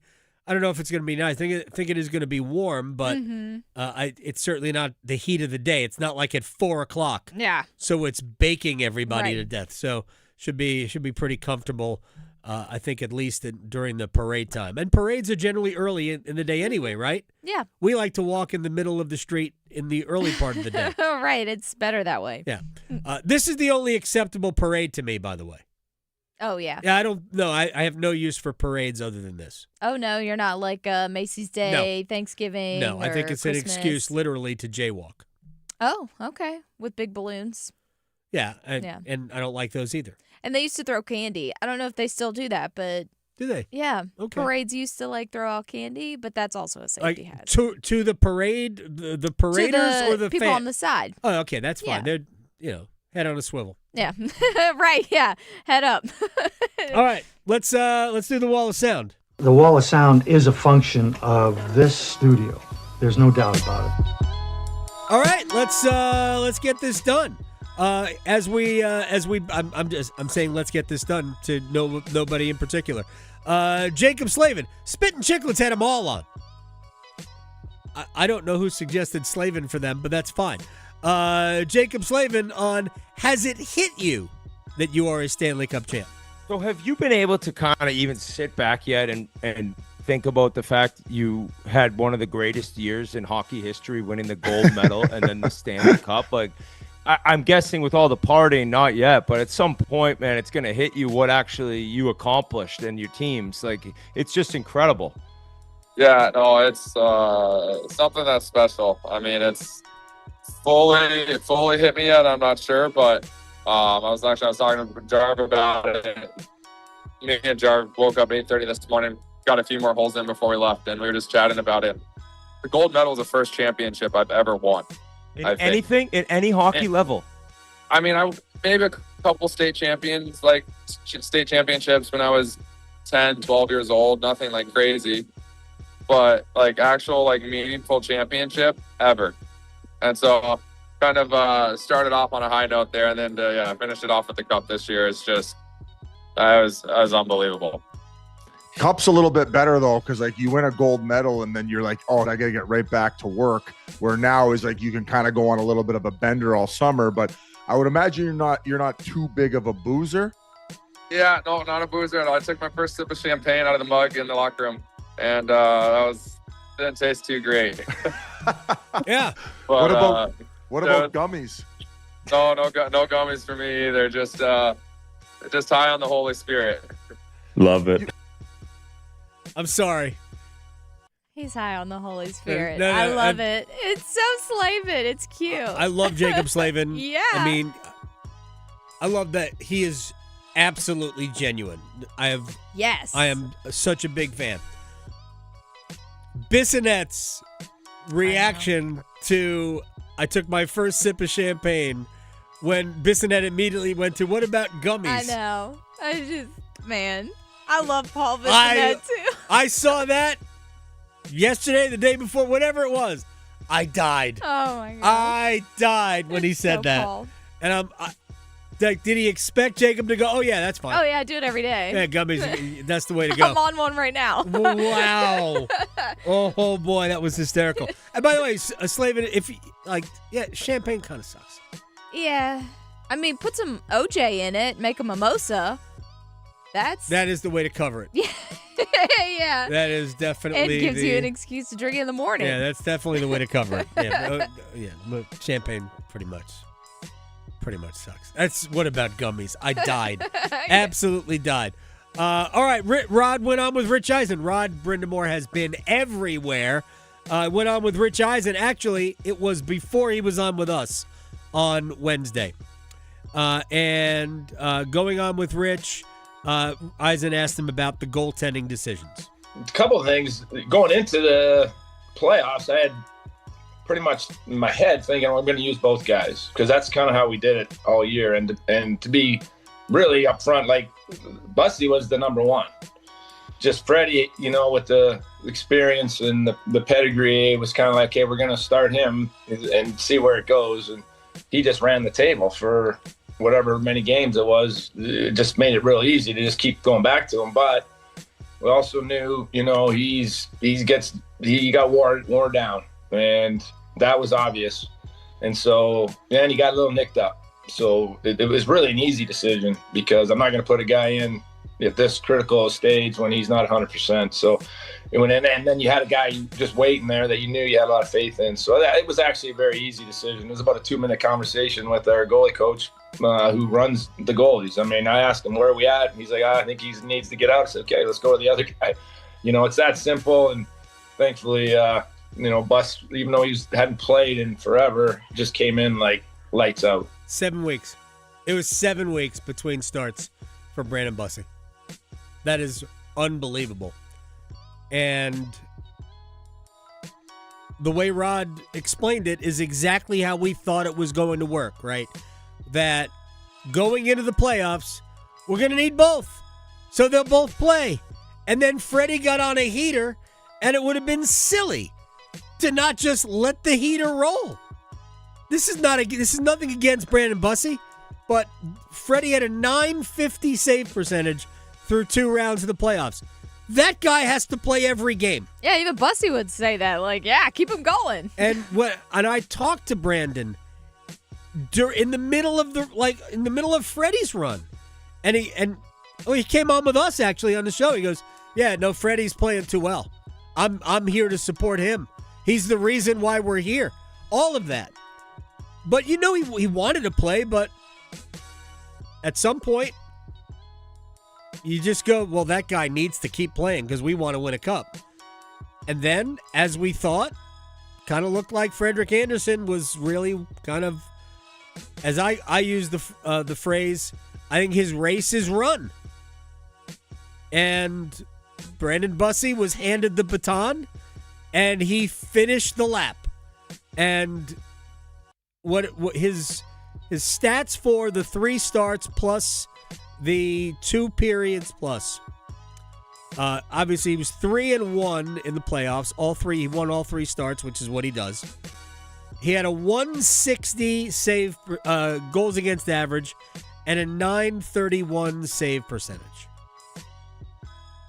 I mean, that's just awesome. Elite. It's awesome. Mm-hmm. According to Hockey Reference, his goals saved above average. And I always tell them this is a cumulative stat. 3.1. Anderson for his first, the 16 starts he made, because Carolina played 19 games. So for the 16 starts, Anderson was at 5. And Anderson played great. That's how good Bussey was. 3.1 goals saved above average. He was outstanding. And I know there were some people who thought, well, you can make a case for him for Conn Smythe. Nah, not really. But he was huge in Carolina, winning the series in 6. All right. The Roundtable is coming back. It's coming up when we come back. Pat Welter and Randy Slack. We're going to talk a little Canes, probably. Yeah, and who knows? Maybe some World Cup. All of that next. His Zamboni is bigger than yours. The Adam Gold Show on the North Carolina Sports Network.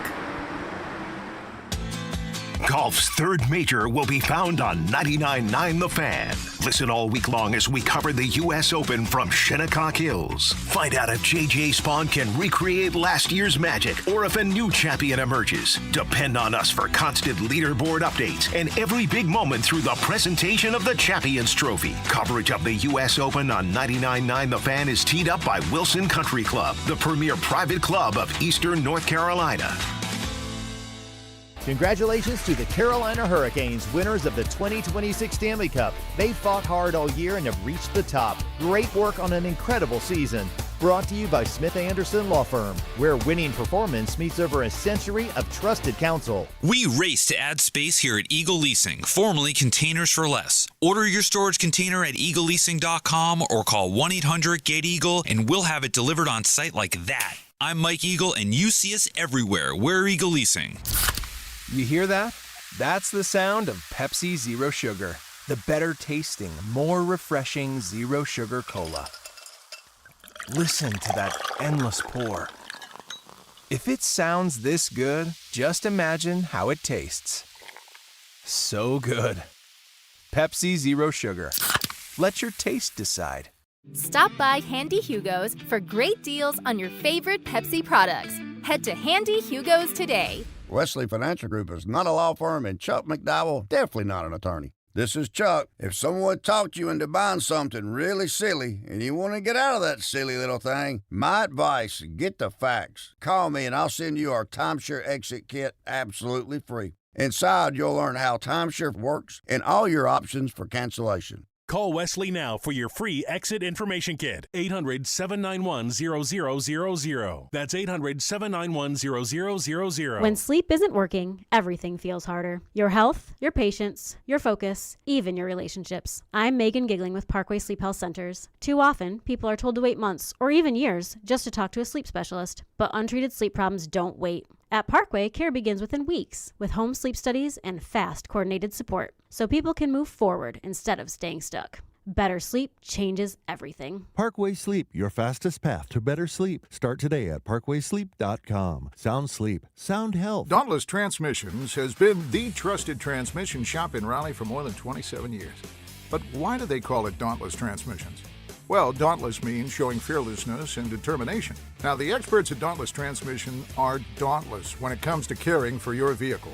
Whether that means a total transmission rebuild, complex engine or brake service, or just a routine tune-up, your vehicle will be dauntless when they're done with it. Visit dauntlesstransmissions.com. Dauntless Transmissions, your local source for exceptional service. I am here with Patrick Day of the Aluminum Company of North Carolina. I'm on your website. Gutter helmets right on the front of the website. Do you have a gutter helmet to fit my head? I have a small head. We have a gutter helmet for every head, Adam. So anyhow, if you give us a call, we'll come out and take a look at your windows, doors, siding, roofing, gutters, and of course we can do the gutter helmet. We have financing programs that are really good. So we have like 12 months with zero payments for 12 months. You don't have to pay anything. So if you're thinking about home improvements and you're thinking you're saving up for it, just come on and see us and we'll go ahead and get you set up and get your project done and you can pay in 12 months from now. I feel like you're speaking directly to me. If it's for the exterior of your home, there is no better place than the Aluminum Company of North Carolina. You can find them online, aluminumcompany.com. Siding, roofing, windows, entry doors, storm doors, and the world-famous gutter helmets. Aluminum Company of North Carolina, 1-800-672-4348. This is Adam Gold. Steve Bettman take all that time to walk out, then to see the pick, bro hug no less than 20 guys on his way up there. And then this draft house, they just moved this wall like the Price is Right. I don't know. It's a showcase showdown back there. I know. That would be great. So we should spin a wheel, yeah, right? Exactly. The Adam Gold Show.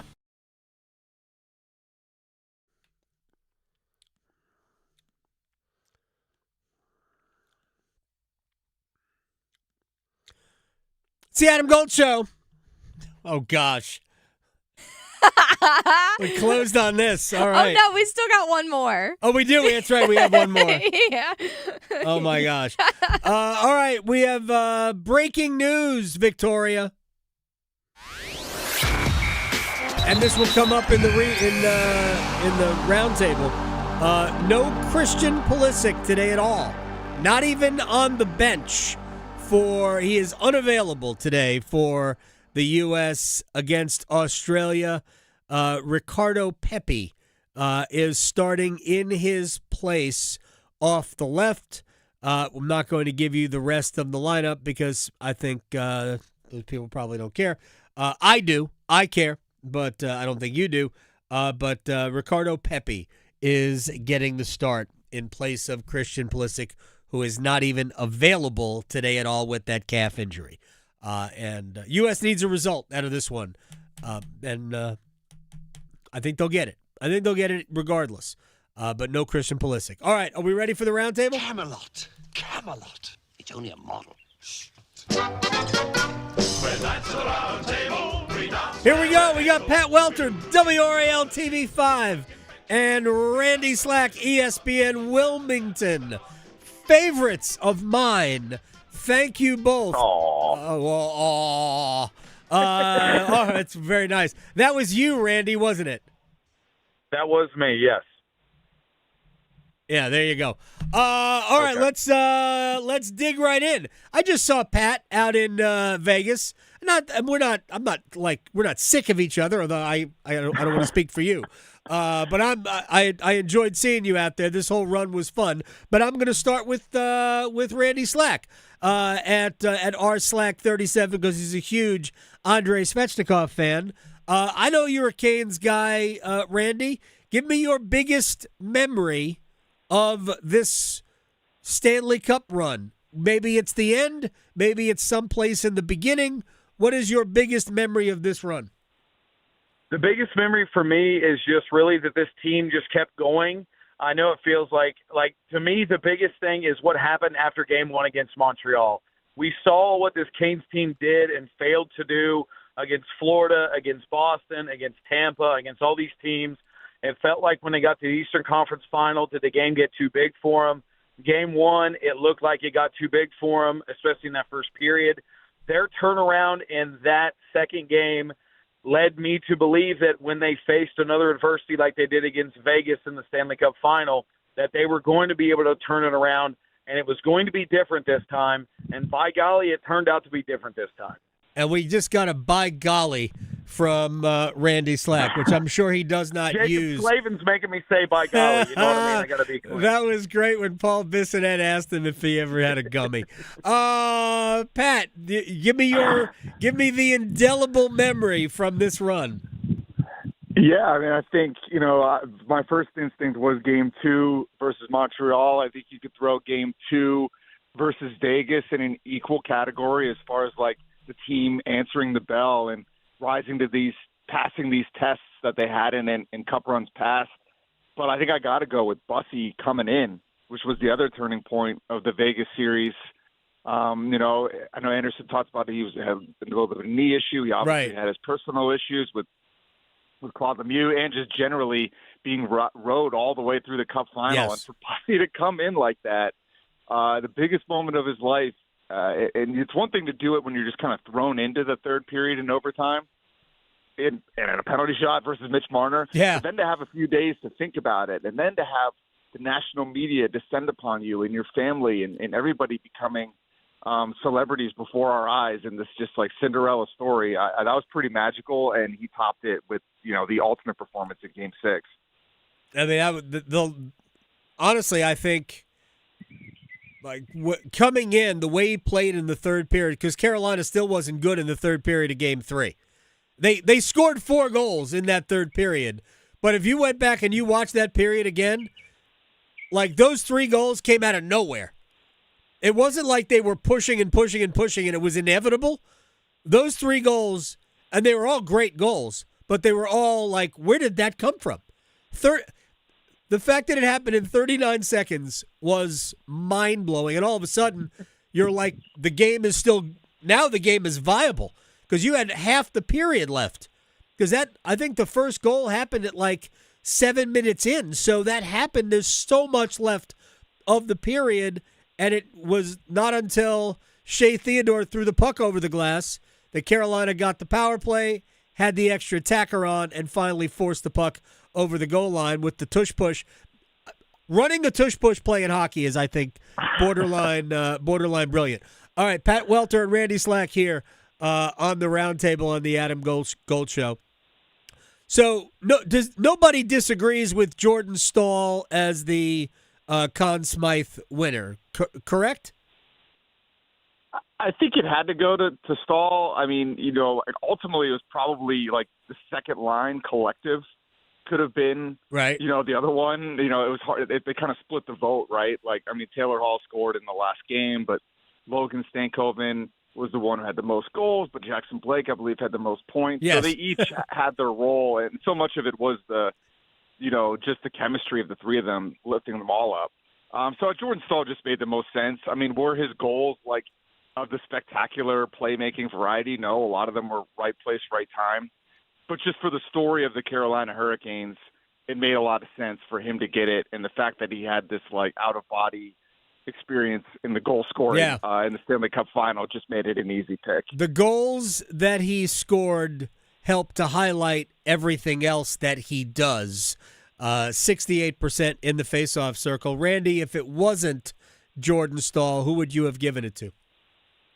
I know a lot of people, the trendy pick is, talking about Brandon Busty and just what he did in those final 3.5 games of the series is great. I thought Logan Stankoven was great. I thought he had a heck of a series. Moving him to center was such a big moment, I think, for this Canes team as a whole. And just, the goals he had and what he was able to do this entire playoff run and that whole line in general, I feel like he was the guy that I feel like best represents if you were to pick someone from that line. Right. And here's the thing. If we were looking back on the moment where the Hurricanes got their footing in the series, Carolina wasn't very good. Neither team was great in Game 1, but Carolina wasn't very good in Game 1. They lost that game 5-4. It was a game they could have won. Seth Jarvis had a one-timer on his stick from just inside the right face-off circle that Carter Hart made the save on. If that goal goes in, the next shift is when Vegas scored to make it 5-4 on the Tomas Hertl goal. But if Stankoven doesn't score that goal in the middle of the third period to ignite the comeback, Mark Jankowski would score next.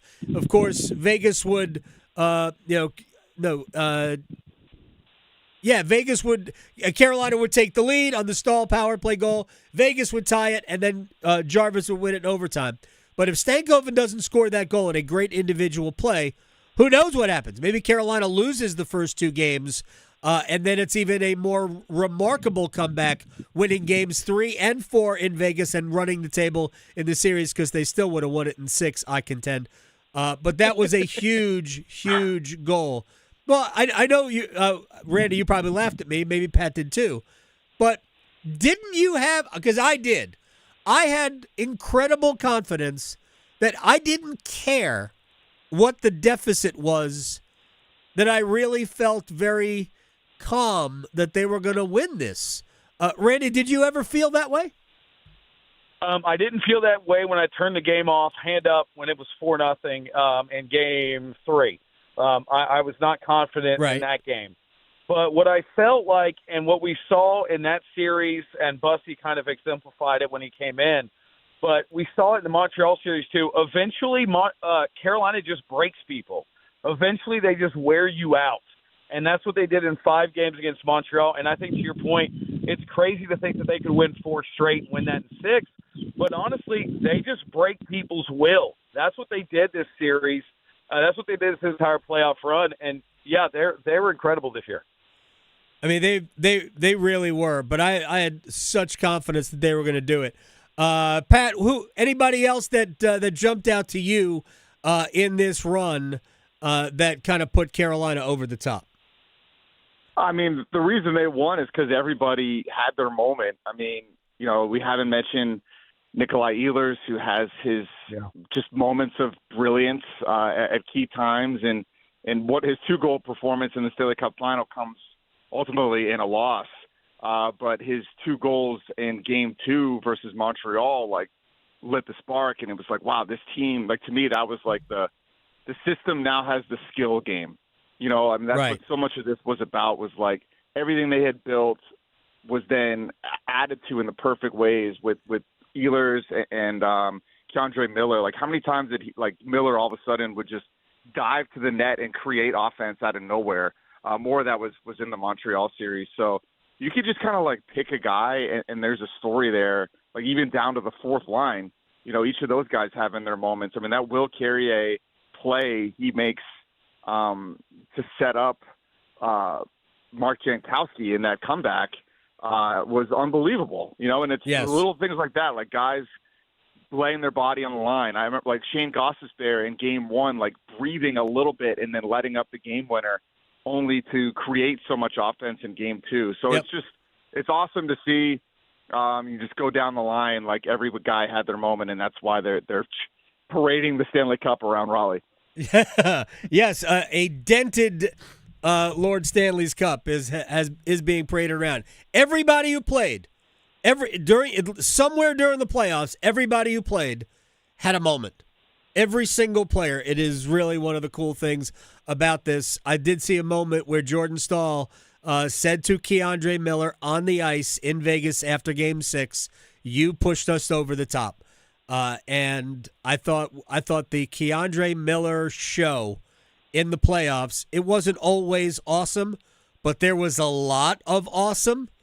And I thought Keandre Miller's performance in the playoffs, and he wasn't the only one. Sean Walker was great throughout this run for the most part, but the way Miller played was eye-opening. And then in the final game, we got maybe the greatest Jacob Slavin performance ever, because he was like, I think I saw somebody call it the Jacob Slavin mixtape, and it was all from one game. It was absolutely remarkable. All right, let me get one more topic in for Pat Welter and Randy Slack here on the Roundtable, because I know we're all big fans of the men's national team. No Christian Pulisic. I think they'll be okay. But Randy, how much did your confidence in Team USA go up after the 4-1 win over Paraguay? Well, first of all, I love the Rod Brindamore-ness of having Christian Pulisic working by himself, keeping it very close to the vest. Right. Freddie Anderson and being like, oh, never mind, he's not going to play. No, they looked so creative out there.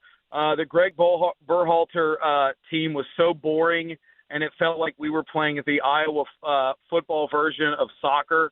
It was just awful to watch. Seeing them be creative, seeing them run, seeing them counter press, and just doing a lot of fun stuff out there was so fun to see against Paraguay in the first game.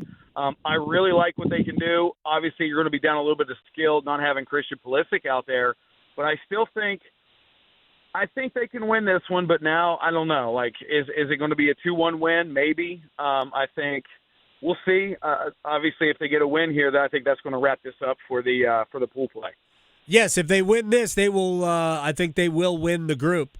Pat, are you also wind in your sails about the men's national team?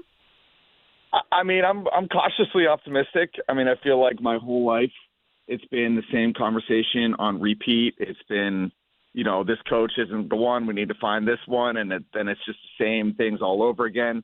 Christian Pulisic has been the prince that was promised for like the last decade, and he's lived up to the hype in some regards. He's from Harrisburg. I actually got to cover him like coming up. Nice. I worked in that area, so it's kind of cool to see him like grow up in this way. Am I an expert on international soccer? No, but I think there's some positive signs here because like how many times are we going to get really fired up over a win over Paraguay?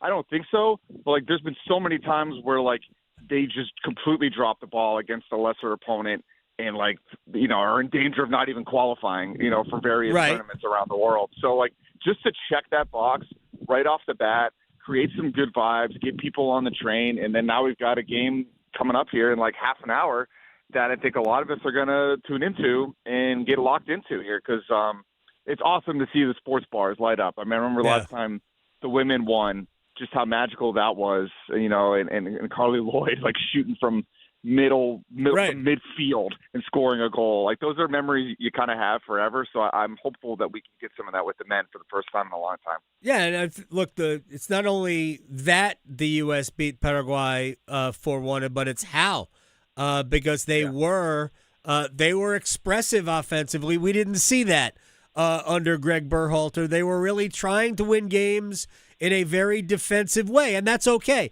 That's actually more along the lines of what cup football is just kind of trying to grind out results. But there's been a lot more expressive nature of their offense, and that's great. And I think that is the influence of Mauricio Pochettino, and I enjoyed seeing that.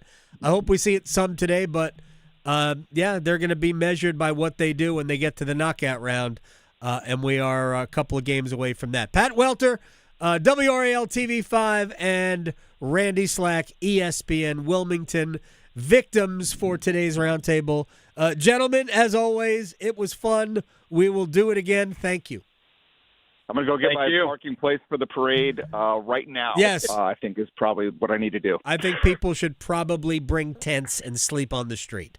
Although I probably right? should. Aren't you supposed to tailgate for the parade? I'm not. I don't know the rules. I don't want to tell people to do that. I probably shouldn't have even joked that you could bring a tent and sleep on the streets tonight, because you probably can't. So Marty said. Yeah, exactly. All right, gentlemen. Thank you so much. See ya. All right. When we come back, we'll talk a little bit about Rod Brindamore and the Hall of Fame on Monday. Should get in, right?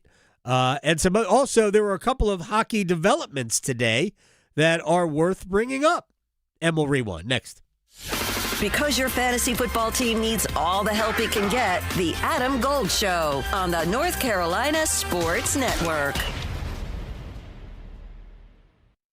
As public power customers, we experience fewer outages and faster restoration than customers of other electric providers. But the benefits of having a locally owned electric system go far beyond unbeaten reliability. Our local public power employees support our community, providing electric hookups for events, installing and maintaining ballpark lights, holiday lights, traffic lights, street lights, and more.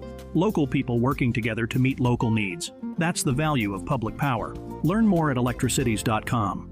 Did you know Medicare fraud is costing us $68 billion a year? The NC Department of Insurance Senior Medical Patrol Program's goal is to reduce Medicare fraud, waste, and abuse. If you suspect any billing or Medicare fraud issues, we're here to help. Contact SMP today at ncshIIP.com or call toll-free at 855-408-1212. Project supported by grants from the Administration for Community Living. Contents do not necessarily represent official views of, nor an endorsement by ACL, HHS, or the U.S. government. Your child's doctor shares your goals. A healthy future for your child. Doctors recommend vaccines throughout childhood because they protect what matters most. Your child's future from preventable disease and serious illness. Discuss any questions you have and check that your child is up to date and talk about any concerns. You're right to have questions. Get real answers. Start a conversation with your doctor today. Visit vaccinesforkids.nc.gov. Paid for by NCDHHS. If you want the nation's best auto insurer, look no further than North Carolina Farm Bureau Insurance. Rated #1 in Crash Network's Insurer Report Card 7 years in a row, we're the only insurer in the nation to receive an A+ rating from auto body shops. Our philosophy is simple: be fair, be quick, be the best. North Carolina Farm Bureau Insurance. Helping you is what we do best. Hi, I'm Ryan Blaney, a third-generation race car driver, and we dedicate a lot of our time to going as fast as possible. My grandpa Lou is the reason why my dad and I started racing, and I'm really proud to follow in his tracks. But when my grandpa was diagnosed with Alzheimer's, it was a very unexpected bump in the road for us. I've learned a lot on this journey with my grandpa Lou, and the memories of my grandpa will always be with me. It's important to notice if older family members are acting differently, experiencing problems with their memory, or having trouble with routine tasks. Talking about Alzheimer's can be really tough. But if you notice something, have a conversation with your loved one. Encourage them to see a doctor or offer to go with them. Early detection of Alzheimer's can give your family time to explore support services, make a plan for the future, and access available treatments. The Alzheimer's Association provides care, support, and research to help you take control of the situation with your family and manage the disease together. If you or your family are noticing changes, it could be Alzheimer's. Talk about seeing a doctor together. Visit alz.org/time to talk. A message from the Alzheimer's Association and the Ad Council. Have you ever considered a career as a public power line worker? Line workers in public power communities keep the electricity flowing to families and businesses. As a public power line worker, you're part of a team that builds and maintains a locally owned and operated electric system. You can work close to home, grow your career, and support your local community by providing safe, reliable, and sustainable electricity. Learn more about public power and careers in public power at electricities.com. Are you ready to make a difference? Become Mental Health First Aid certified with the Governor's Institute. This free one-day training will give you the skills to recognize, understand, and respond to mental health and substance use challenges. Whether you're a friend, coworker, or caregiver, you can be the support someone needs. The training is available in person or online and is open to everyone. No experience required. Take the first step today. Visit millvetacademy.org to learn more. This is Adam Gold. We're going to have Seth on the show next week when he gets back from vacation. He was by a pool. What are you doing? Get off Twitter. It's nicer to be on Twitter when you're by a pool anyway. No, just stop. Stop engaging with people. The Adam Gold Show.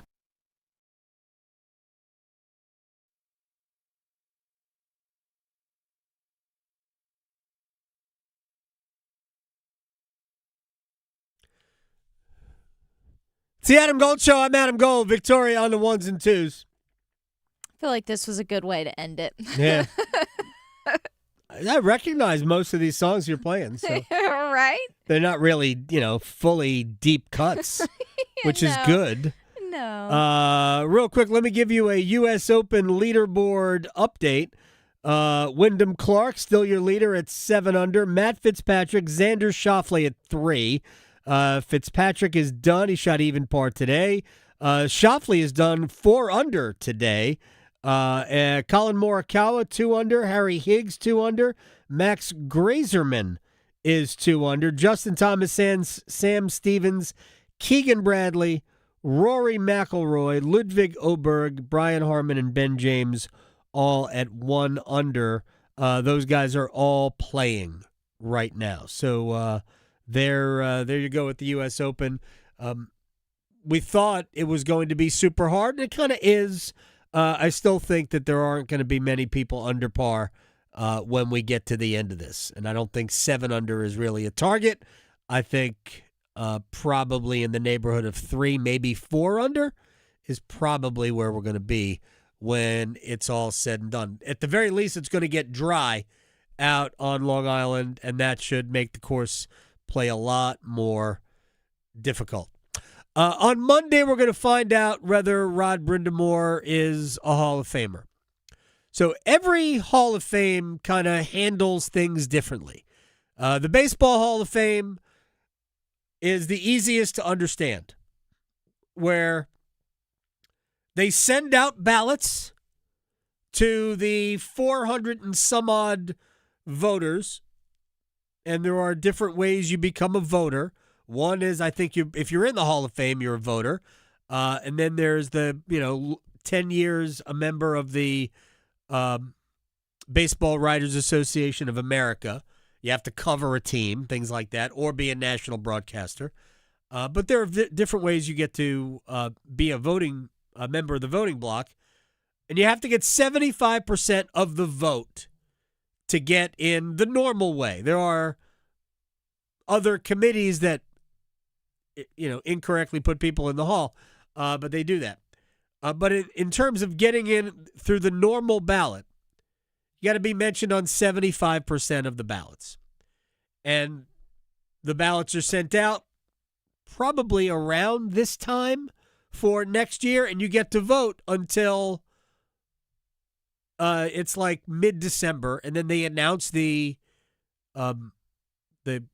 results of the voting in January. The NFL Hall of Fame is done differently. It's basically an argument. Like it's not really an argument, but like people advocate on your behalf.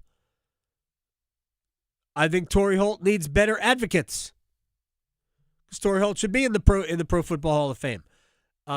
And they meet on a Saturday. I don't know exactly which day they meet. I think it's Saturday night. I should ask Darren Gant about that.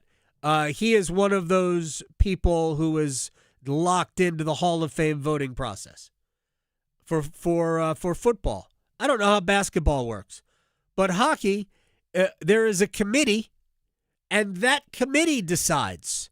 There are a lot of people on the committee, but that committee votes, and they decide who goes into the Hall of Fame. I don't know how long this has been for Rod Brindamore to be on the ballot, but it's been a number of years, and he has had little traction.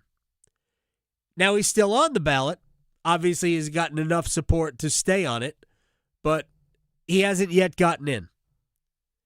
And even though technically what you do as a coach should not improve your chances to get in as a player, the recognition that he is getting now for being the best coach in the league, which is what I believe he is, will do nothing but help his case. I joked about Jordan Stahl next year will win the Selke Award, regardless of the type of season he has, because he should have won the Selke Award many times already. But now that he is the playoff MVP and scored 20 goals this past season, now he'll get the recognition that he deserves. Rod Brindamore, it took until the Stanley Cup year and the year after for him to win a Selke. I'll bet you he would even argue that he was better defensively earlier in his career and never had a sniff. He had one top 10 finish in Selke Award voting his entire career. One prior to winning it in 2006 and then the following year. But now Jordan Stahl, he'll win it next year.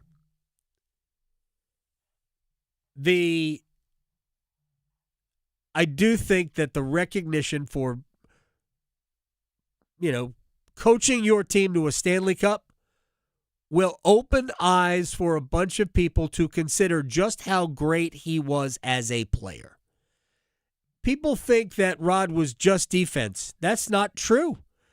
Many times a 30-goal scorer. Many times 70 or more points in a season. It's just that he was known for being a great defensive player and not necessarily one who was going to pile up points on the score sheet, except that he did. Over 450 goals. Played like 1,100 and some odd games. I think like roughly 1,000 points. This is a guy who's the raw data screams Hall of Fame. And we're having all sorts of debates over whether or not he belongs.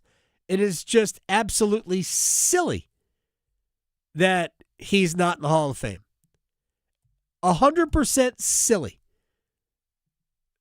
that he hasn't gotten in yet. Just for people who need to know the overall data. 20-year career in the NHL. 1,484 games played, 452 goals, 732 assists. That's 1,184 points. On top of all of the things he did defensively and being the captain of a Stanley Cup team. Yeah, he belongs in the Hall. So hopefully on Monday, we will get that great news. Yes, I hope so. That's what we all and I don't think the head coach sits around thinking about the Hall. I don't. But I do think that it matters. It doesn't matter that he's not to him now, but it will matter greatly when he gets in. And I think some of what we heard on the ice after winning the Stanley Cup, I think it was Kyle Bukowskis asked him what was he thinking about when he held the cup over his head. And he did say, you think about the people that helped you. He mentioned his dad who passed away, mentioned his mom, right? And I do think that for Rod, because he told me this last year, one of the first things I asked him when we barged in on Megan LaFontaine's studio where she does the Iced Tea podcast, right? Which is a much better studio than I get to use for my podcast. I mean, you've got Earl. It's fine. It's fine.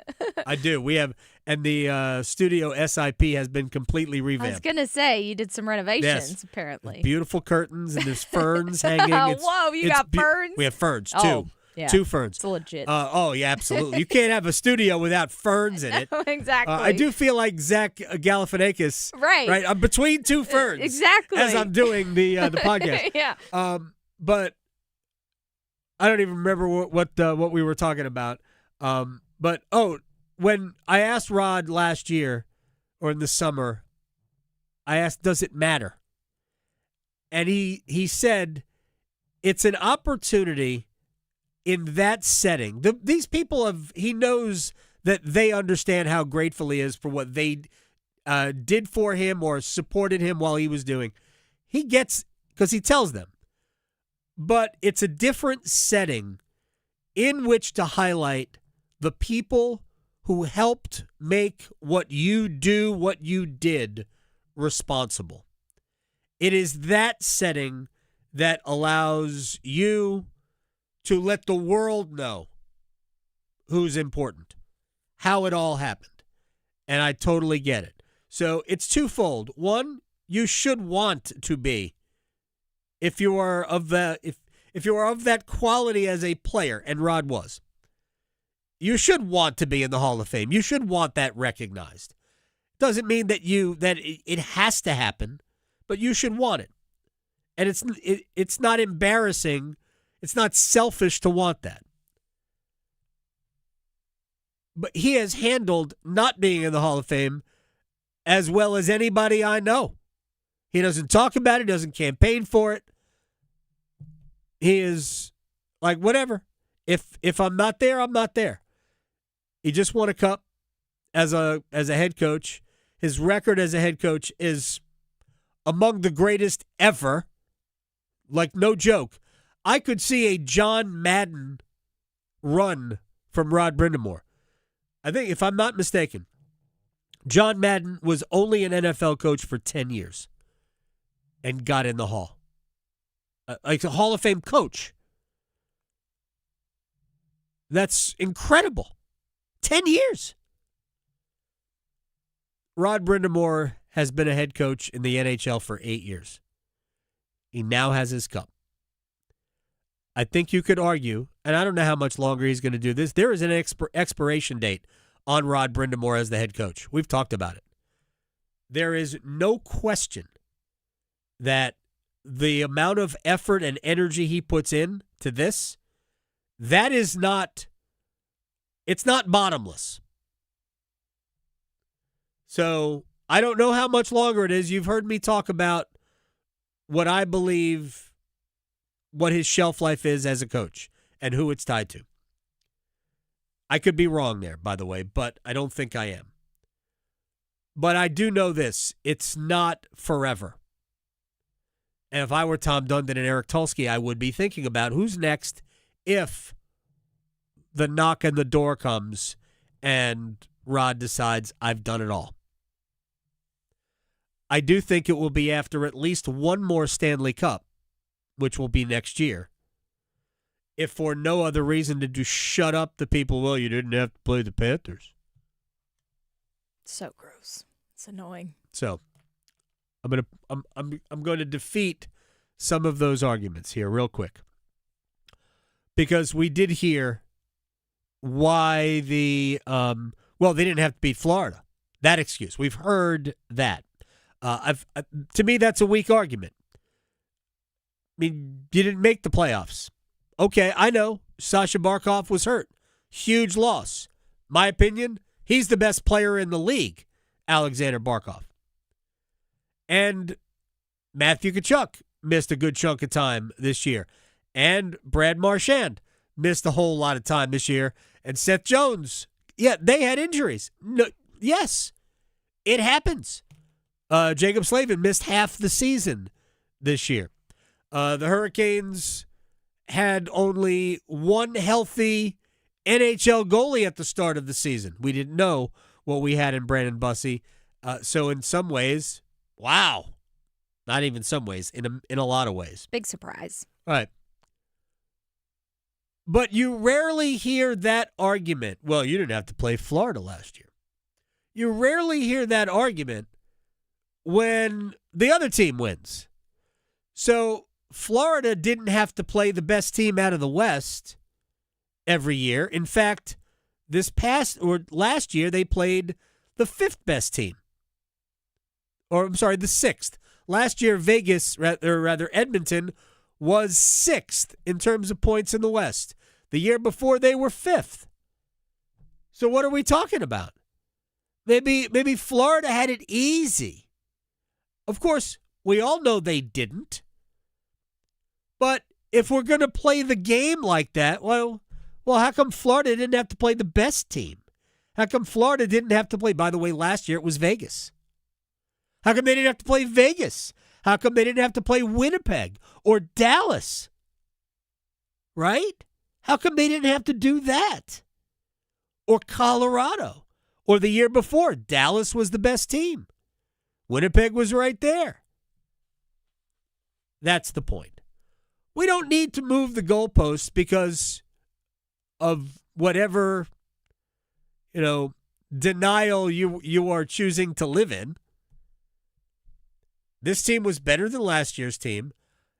My opinion, this team would have beaten Florida in the conference final if they met. Yeah, I agree. Right?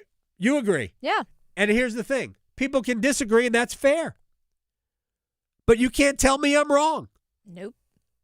You just can't, because we don't know until they played. Just keep spewing hot air until next season. So, and this, I guess, as we close the week, next week we're going to have to think about other things to talk about, I think. Well, after Rod Brindamore goes in the Hall of Fame, we'll do it. We'll talk about Rod on Wednesday. It's going to be hot dog eating contest time here before you know it. So that will never happen on this show. No, not on this show. Never. But we got to place bets on Joey. That's gross. No, Yeah. we'll never do that. I will never place a bet on that. Yeah. And I will never not say how gross it is. Yeah. It's nauseating to me. Look, I think there is a fair amount of, well, it's Carolina. And we have to talk about the failure. I mean, what happened in the past wasn't failure. It wasn't the ultimate goal. But that doesn't mean it's failure, because if it's failure, then even the best teams in the league every year fail and fail and fail and fail and fail. But we don't talk about it that way. If you want to be that guy and say anybody that doesn't win failed, okay, that's fair. But we never refer to Dallas or Colorado or Tampa as failures. We don't. Tampa hasn't won a first-round series in 4 years. What's going on there? Anyway, hopefully Rod Brindamore makes the Hall of Fame on Monday. Victoria, thank you very much. Have See a everybody. good weekend. I'll try. See everybody next week.